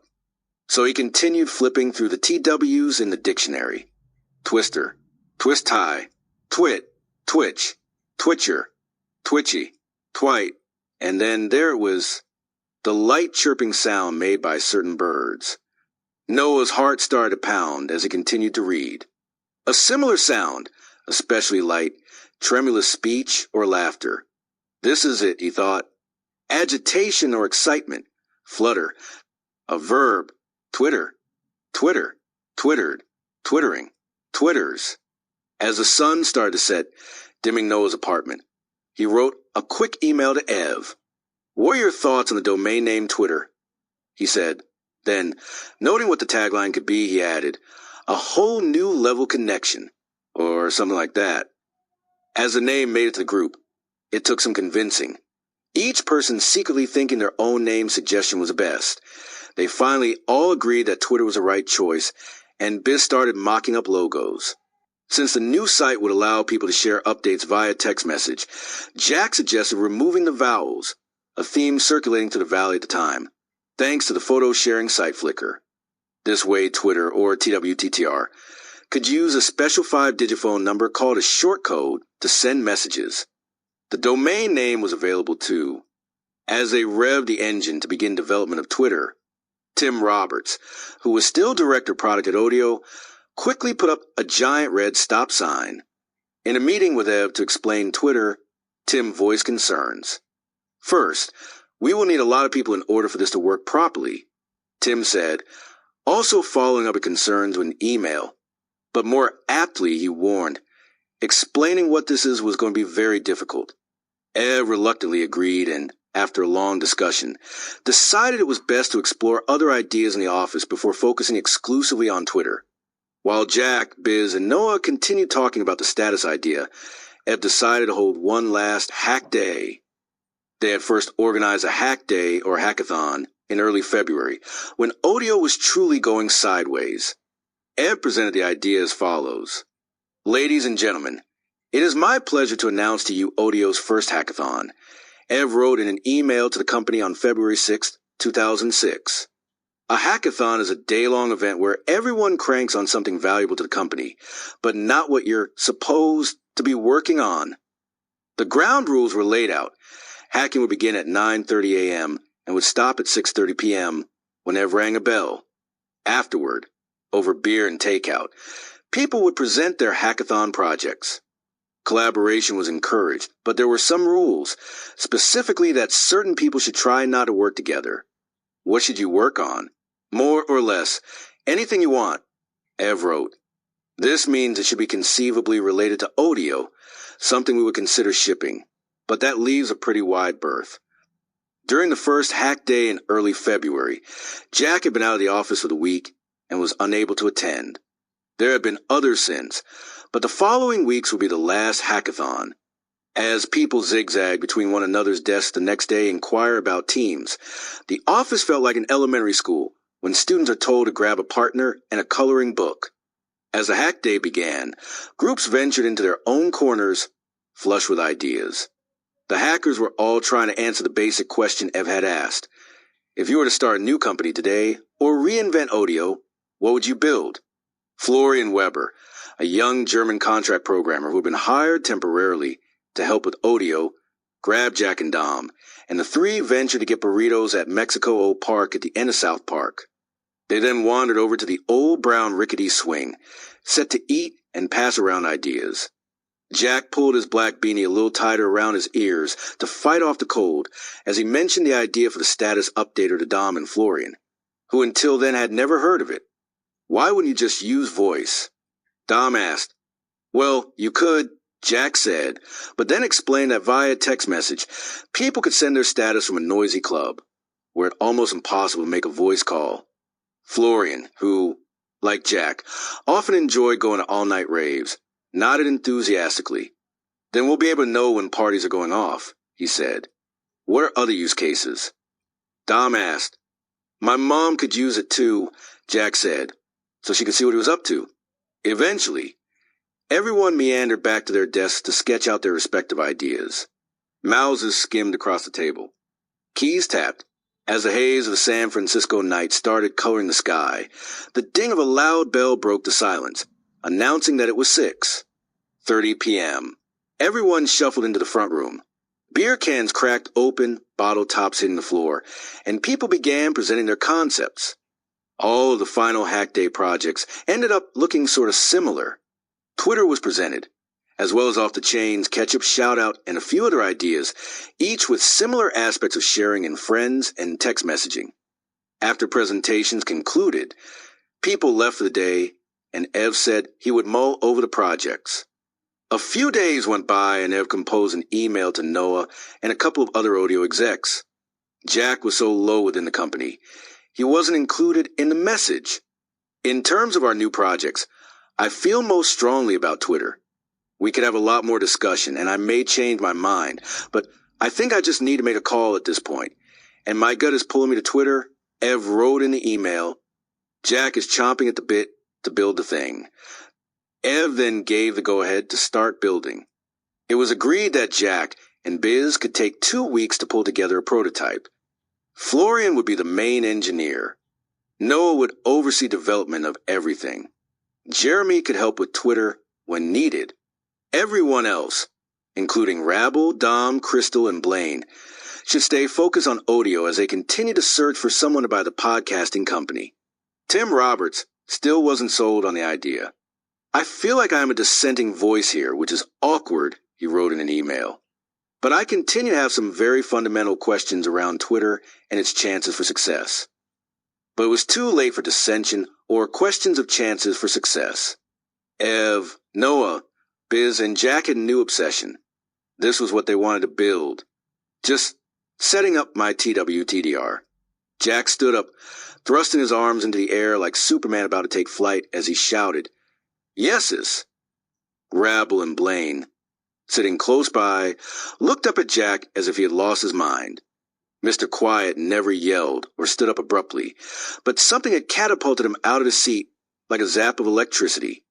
Jack looked back at them with an animated grin as he quickly settled back into his chair and began coding again. What? Rabble asked him, annoyed. At the time, Rabble was essentially sitting around waiting to get fired, which wasn't far off, and writing code for his next hacktivist project. I got the site hooked up to update a status. Jack replied as he fidgeted with his computer. Their conversation was interrupted by another loud yeses from a back room as Noah jumped up, his arms thrusting in the air too. I saw the update. Technically, this wasn't the first status update. Before the hack day, Ev had decided to build his own crude version of Twitter, using some old blogger code and his personal Evhead blog. He called his experiment a twitlog, and although it was a rudimentary version of the concept, it gave him a glimpse into what a Twitter-like experience would be. For his first update, he wrote, "Setting up my twitlog," a few minutes later adding, will it work? He then spent the next few days updating pithy twitlogs from his phone. Eating a vegan peanut butter cookie. Wishing Sarah was here. Walking to work. Eating a vegan burger in Salt Lake Airport. While employees watched Ev's twitlog experiment to see if these updates were interesting, Jack and Biz dove in headfirst on the real Twitter, Florian building the back end of the site, Jack working on the front end, and Biz designing the look and feel. Noah set out to oversee the development of a TWTTR logo, which, after days of trivial iterations, ended up looking like a hideous green blob of goo. Jeremy, Blaine, and Tim helped with code problems when needed. To keep the site simple and clean, Jack's original status concept had envisioned that, as with Instant Messenger, people would have only one status message visible at a time. If a person updated their status, the previous update would vanish forever and be replaced with the new Twitter message. But Ev had argued that, like blogs, status updates should be in a stream format, showing up chronologically. After Noah spent a few days following Ev's twitlog, he also suggested adding a timestamp to each update, so people would know when it had been posted. For several days, Noah, Biz, Jack, and Florian worked away. There were bugs, problems, roadblocks. Things were digitally taped together, held in place with makeshift snippets of code.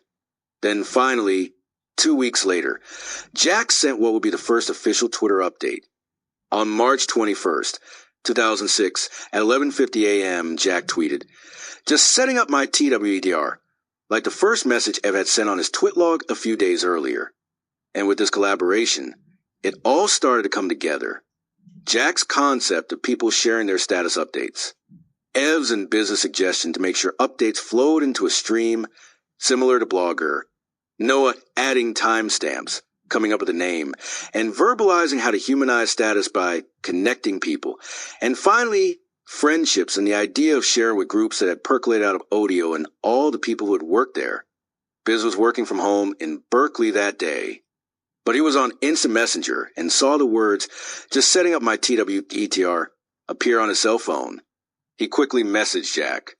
"Just got your status on my phone," he said, then, giving a nod to Alexander Graham Bell, when he demonstrated the telephone for the first time in 1876, Biz wrote, "Watson, come in here, please." They started talking on Instant Messenger. "Jack, nice. Update yours. I'm following." Biz, "Hey, that makes me think of a good tagline for Twitter. Do you follow me?" Then Biz signed up and sent his first tweet. "Just setting up my TWTTR." "Got it," Jack replied. Then 9 minutes later, it was Noah's turn. "Just setting up my TWTTR." Then Crystal and Jeremy 30 seconds later. Then Tony Stubblebine, another senior audio engineer. Florian, Ev, and the other employees started to follow along. Jack tweeted again, "Inviting co-workers." Biz, "Getting my audio folks on this deal." Dom joined. Rabble. As everyone peered at their phones and computers trying to decide what to type, Dom excitedly tweeted, followed by Jeremy, "Oh shit, I just twittered a little." Each update was followed by a chorus of other phones vibrating as everyone simultaneously felt the messages. Tim Roberts joined. "Oh, this is going to be addictive," Dom wrote. "Wishing I had another sandwich," Biz wrote. "Lunch," Jack typed. "Checking out TWTTR." Ev said, "Oh man, this Twitter tickles my nose," Jeremy said. And that was it. A spark of life. Tweets. Using Biz wrote as he continued to test the site. The first version of the website was crude and simple. "What's your status?" sat at the top of the rectangular box below, then an update button that allowed people to share their status. Like a blog, a stream of updates flowed below. Jack left the office at around 6 o'clock that evening, walking over to his evening drawing class, excited that Twitter was working, and announced that he was drawing naked people. Then for the following few hours, they were like a bunch of children at a sleepover wishing each other good night. Like a group of friends talking about what they had done that evening. They all sat separately, together, having a conversation. Tweeting. Adam, pumping iron. Noah, oh crap, I think I might be getting that effing cold. Jeremy, fantasizing about Jack drawing naked people and naked people. Dom, heading home. Jack, sleep. Ev, wondering if updates are working. Ev, happy that they are. Biz, having some coffee. Tony, thinking about polyphasic sleep. Noah, Biz won't leave me alone.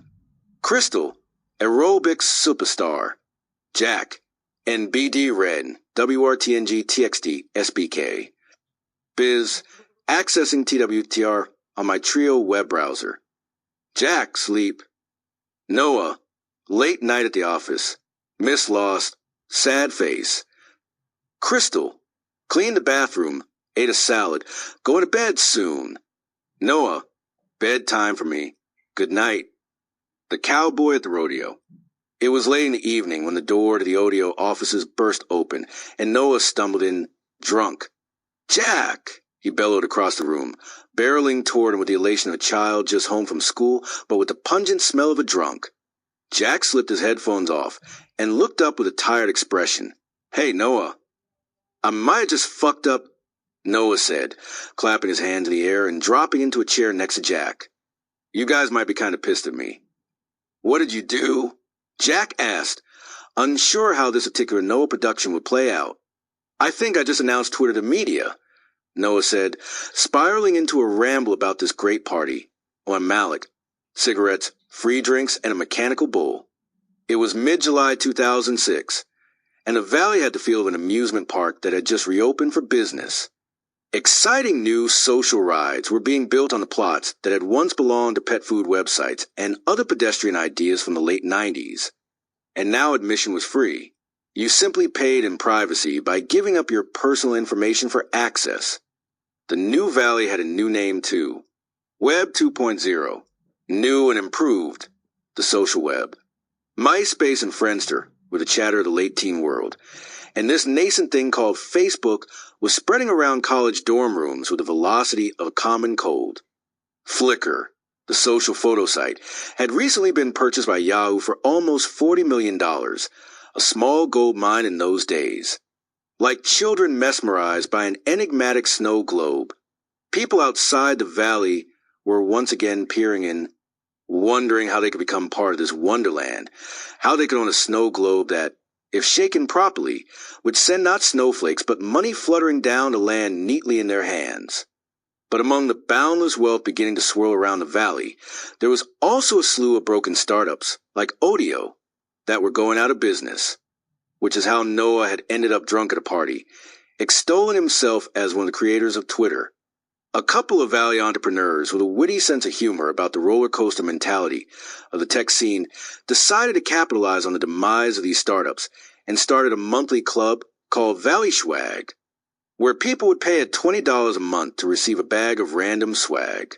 Each month's goodies, wrapped in brown burlap, included t-shirts, stickers, pens, and mouse pads from the companies that were about to disappear in an elaborate magic trick of their own making.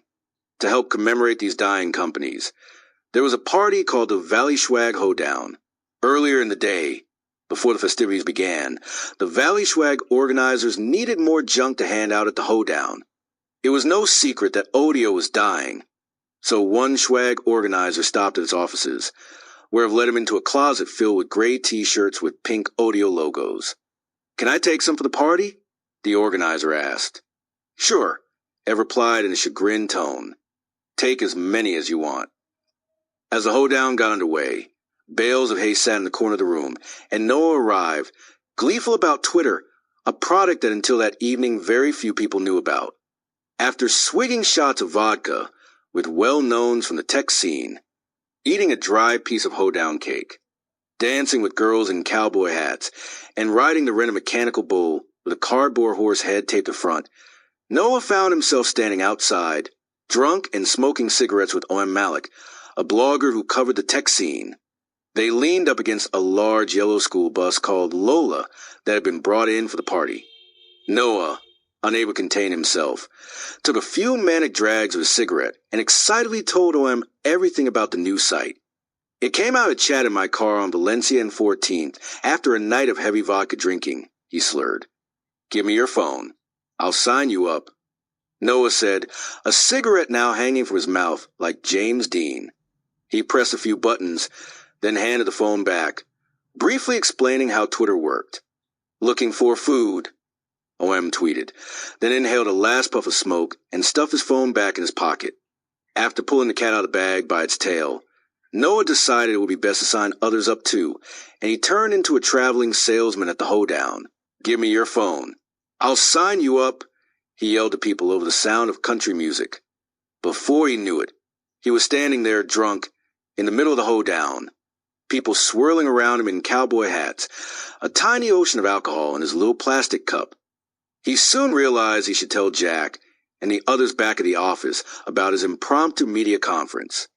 Noah's excitement about Twitter had been palpable for weeks. A few days earlier, the Audio board members had arrived in the office to attend a quarterly board meeting and hear updates about potentially selling the podcasting service. But before the meeting began, Noah and Ev wanted to demo Twitter to the investors.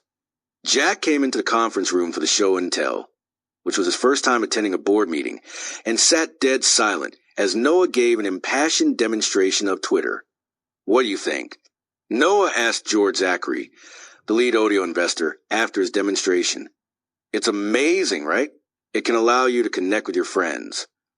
George stared at Noah with a confused look, quietly wondering to himself why anyone would want to connect with their friends, when those friends were sitting right there. He thought the group of programmers had smoked something before the meeting and looked around uncertainly. Still, Noah continued with animated examples of Twitter's ability to connect people. A few days later, when Noah stumbled in from the hoedown and announced that he had told the blogosphere, Jack acknowledged that it wasn't a big deal, brushed it off, and got back to work. Like Ev, Jack was grossly averse to conflict, at least the kind that happened in plain sight. Secretly, Jack was furious. His friendship with Noah had already started to wane after a recent discussion about Crystal. Over the past year, Noah, Jack, and Crystal had become best friends, eating breakfast, lunch, and dinner together several times a week, drinking excessively at night, and on weekends dancing late into the morning. In April, they had all set out with some friends to Coachella, a massive music festival 7 hours south of San Francisco. They danced in the desert to the Chemical Brothers, Girl Talk, and Imogen Heap, and slept next to one another in the desert. But Noah had noticed Jack's increased obsession with Crystal as he followed her around the concert like a security guard. One evening, Noah pulled Jack aside and told him the obsession with Crystal was unhealthy and he should chill a bit. Jack became defensive and accused Noah of trying to push Jack aside so he could be with Crystal instead. Huh? I love Crystal, but I don't want to date her, Noah protested, a look of total bewilderment on his face. But Jack's mind was already made up. Now, as Noah sat in the office, drunkenly describing how he had signed people up for Twitter and pulled back the curtains on the top-secret project, Jack was again upset that Noah was meddling. First Crystal, now Twitter. Jack's feelings toward Noah were turning from love to disdain. And he wasn't alone. The following morning, the Audio and Twitter employees came into work to discover a handful of blog posts discussing this new strange thing called Twitter. Mike Arrington, who ran TechCrunch, a popular Valley Tech blog, wrote that Twitter had launched officially, and a few select insiders were playing with the service at the Valley Swag Party in San Francisco last night. But Arrington didn't seem too impressed by the new service. He questioned its privacy issues and, in a direct slam to Ev, wondered why Audio, a podcasting company, was wasting its time on side projects. Although O.M. Malik's blog post was kinder, Showing interest in the new Twitter contraption, he gave all the credit to a certain drunk co-founder he had shared cigarettes and vodka with the night before. A new mobile social networking application written by Noah Glass. OM wrote. Ev tried to fix the press afterward, but it was too late. And although Noah didn't know it yet, his drunken media announcements were about to have serious consequences. The green benches. South Park was eerily still and quiet in the dark. There were no children playing on the swing sets. The green park benches were empty. The lights of the matchbox-shaped buildings that surround the park were all off, their cafes, restaurants, and offices long since closed for the day. The sole exception was number 164, where a dim yellow glow whispered through the cubed windows that faced the street. Inside, the clocks on the walls swept silently past midnight. Yet in the rear of the building, past the empty desks with darkened computer monitors, was Noah, doing what he now did on most nights. Sitting alone. It had become an evening routine. Some nights he cried while painting large, elaborate murals. Other times he played music, rattling his fingers against the strings of his guitar, while he sang melancholy music. He often sang about love into his webcam, a dark-brimmed hat covering his welled-up eyes. His marriage was essentially over. His startup, Audio, a decomposing corpse. His relationship with his closest friends, who were also his co-workers, was in complete tatters too. So Noah did what Noah did best. He turned to the magical internet in search of solace. He talked to his webcam, his blog, and, of course, Twitter. He was using Twitter for exactly what he had hoped it might be used for, curing loneliness. Noah had understood the concept well before everyone else had. It can be whatever you want to be, he had written on his blog a few days earlier. The fact that I could find out what my friends were doing at any moment of the day made me feel closer to them and, quite honestly, a little less alone. Sadly, of course, his hypothesis had proven false and his sadness wasn't being lessened by friends far away, which was why he had been spending night after night solitarily hiding in the back of the office, unwanted. His state of affairs was mostly his own doing. In early June, Crystal had started helping with Twitter, adding her support prowess and answering questions from early testers of the site.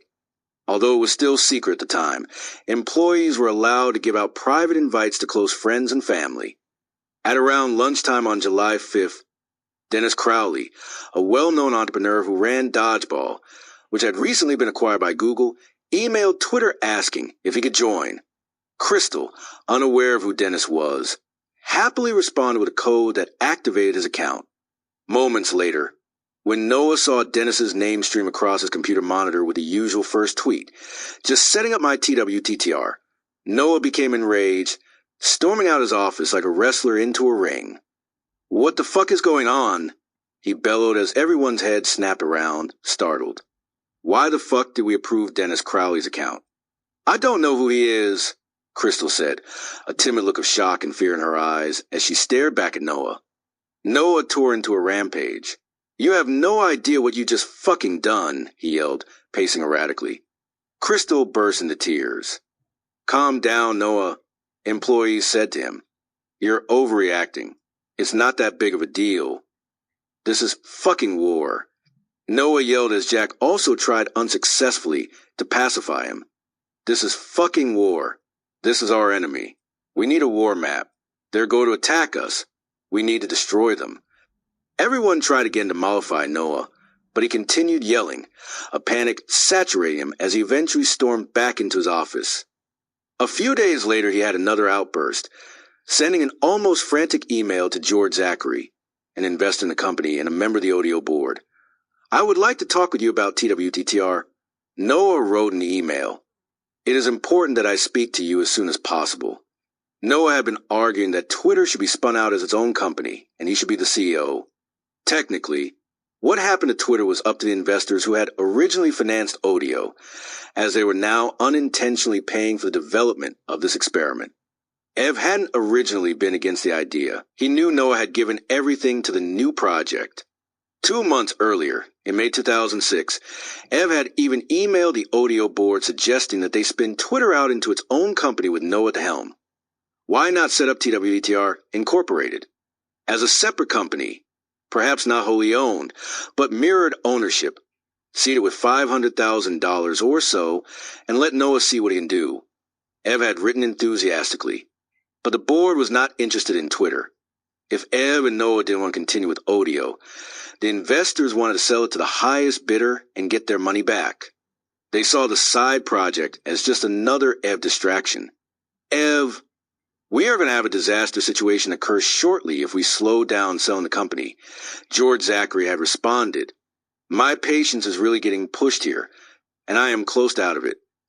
Now, as the discussion was being raised again about spinning out Twitter, Noah's erratic and manic behavior had slowly chipped away at the prospect of his running it, or even Audio. Noah was also becoming paranoid about Ev. On more than one occasion, he solemnly pulled Jack aside and confessed his fears. Ev's trying to push me out of the company. I can feel it. We should get out of here and start our own thing, he whispered to Jack. We should go off and start our own Twitter. But Jack knew what was going to happen next and told Noah to stay put and see how things unfolded before doing anything. Wait, Jack said. Don't do anything yet. Let's just wait. But Ev is trying to kick me out of the company, Noah replied. Noah's hunch was only half correct. It wasn't just Ev who wanted to kick Noah out of the company. It was everyone else too. Twitter was barely a newborn at the time, but there was already squabbling over who had fed it, who had let others go near it. For while the entire site had existed solely on Noah's IBM laptop, then Jack had taken charge of the engineering side of Twitter and, each morning, assigned programming tasks to Florian, who was now working remotely from Germany.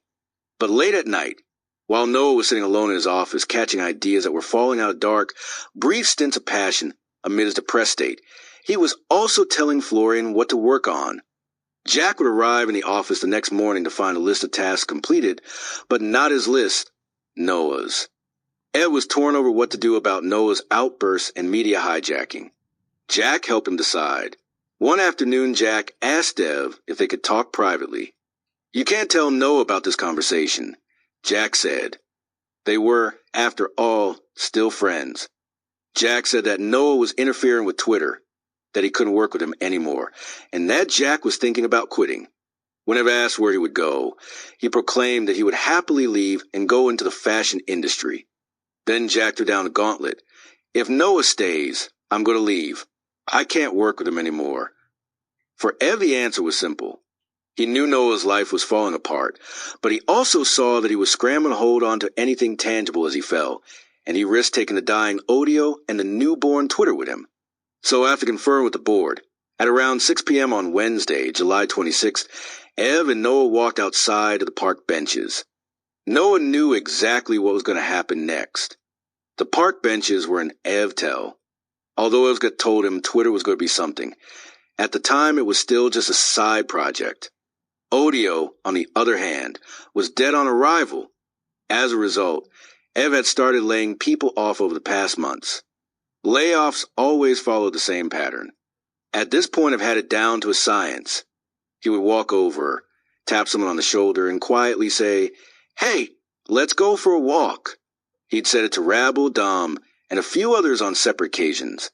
His hands were often half in his pockets, his elbows slightly bent. He would slowly move his head at an angle, back and slightly to the right, to motion toward the door. Together they walk out of the building and cut left, taking the few brief steps to South Park. There they would sit on a green park bench, and Ed would deliver his eulogy. Things have been rough at Audio lately, he would say. A sort of, it's not you, it's me breakup. Some people cried, some felt relieved, but there was one person who was angry. I won't fucking leave. Noah barked at Ev as they sat on a bench.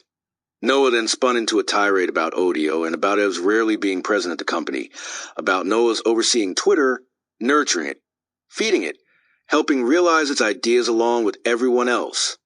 I don't see a role for you moving forward, Ev explained. If we don't sell Audio, Twitter will become our main focus, and I don't think we can work together well on it. Noah tried to plead, arguing that he wanted to oversee Twitter, but Ev knew it wasn't possible. Everyone was fed up. They had long since reached their limits. And Jack, the most important developer on the Twitter team, would leave if Noah stayed. Ev had already decided, and that decision was the only one that counted. When Noah had agreed to make Ev the CEO in exchange for the early funding for the podcasting startup, he had also given Ev the ability to make carte blanche decisions. Noah had never anticipated that the power he'd handed to his friend and neighbor would be used to fire him. The founder of Audio from the company, Ev gave Noah an ultimatum. 6 months severance and 6 months vesting of his Audio stock, or he'll be fired, and the story would not be pretty publicly. He didn't mention Jack's ultimatum. He didn't even mention Jack's name. Take the rest of the week to think about what you want to do, Ev said. Noah left the office that evening, sullen and sad, angry and defeated, believing Ev was kicking him out of the company to conserve control of Twitter. Noah needed to douse his sadness in liquor. He met up with Jack and another friend at a nearby club, where they drank and danced late into the night. As they stood at the bar ordering drinks, Noah told Jack what had happened. Jack appeared dumbfounded by the fact that his friend had been pushed out. He never mentioned that he had handed Ev the gun with which the final shot was fired. As the night came to a close, Noah hugged Jack goodbye and went home alone. Noah spent the next few days riding his bike around San Francisco, trying to calculate what to do. He cycled along the Embarcadero, watching the boats as they bobbed in the bay. He wrote in his journal as he lay in Dolores Park, the movie Raiders of the Lost Ark playing in the background. And he sat along the edge of the world as people played with massive kites in the wind, watching colorful parachutes trace the shape of infinity as they fall to Earth, he tweeted. Ev had expected Noah to battle for power and control Twitter. But no matter how much Noah wanted to be a fighter, he wasn't. He didn't fight because he didn't know how. When he was kicked by a horse, he just walked away. Noah didn't fight because he realized it wasn't power that he'd been after when he started Audio. More than fame and more than fortune, he had just wanted friends. 2 weeks later, faced with no other choice and no one in his corner, Noah resigned. He stopped by the desolate office on a Saturday afternoon, packed his life into cardboard boxes, and let the beige door slam behind him, no longer an employee of 2 companies he helped start,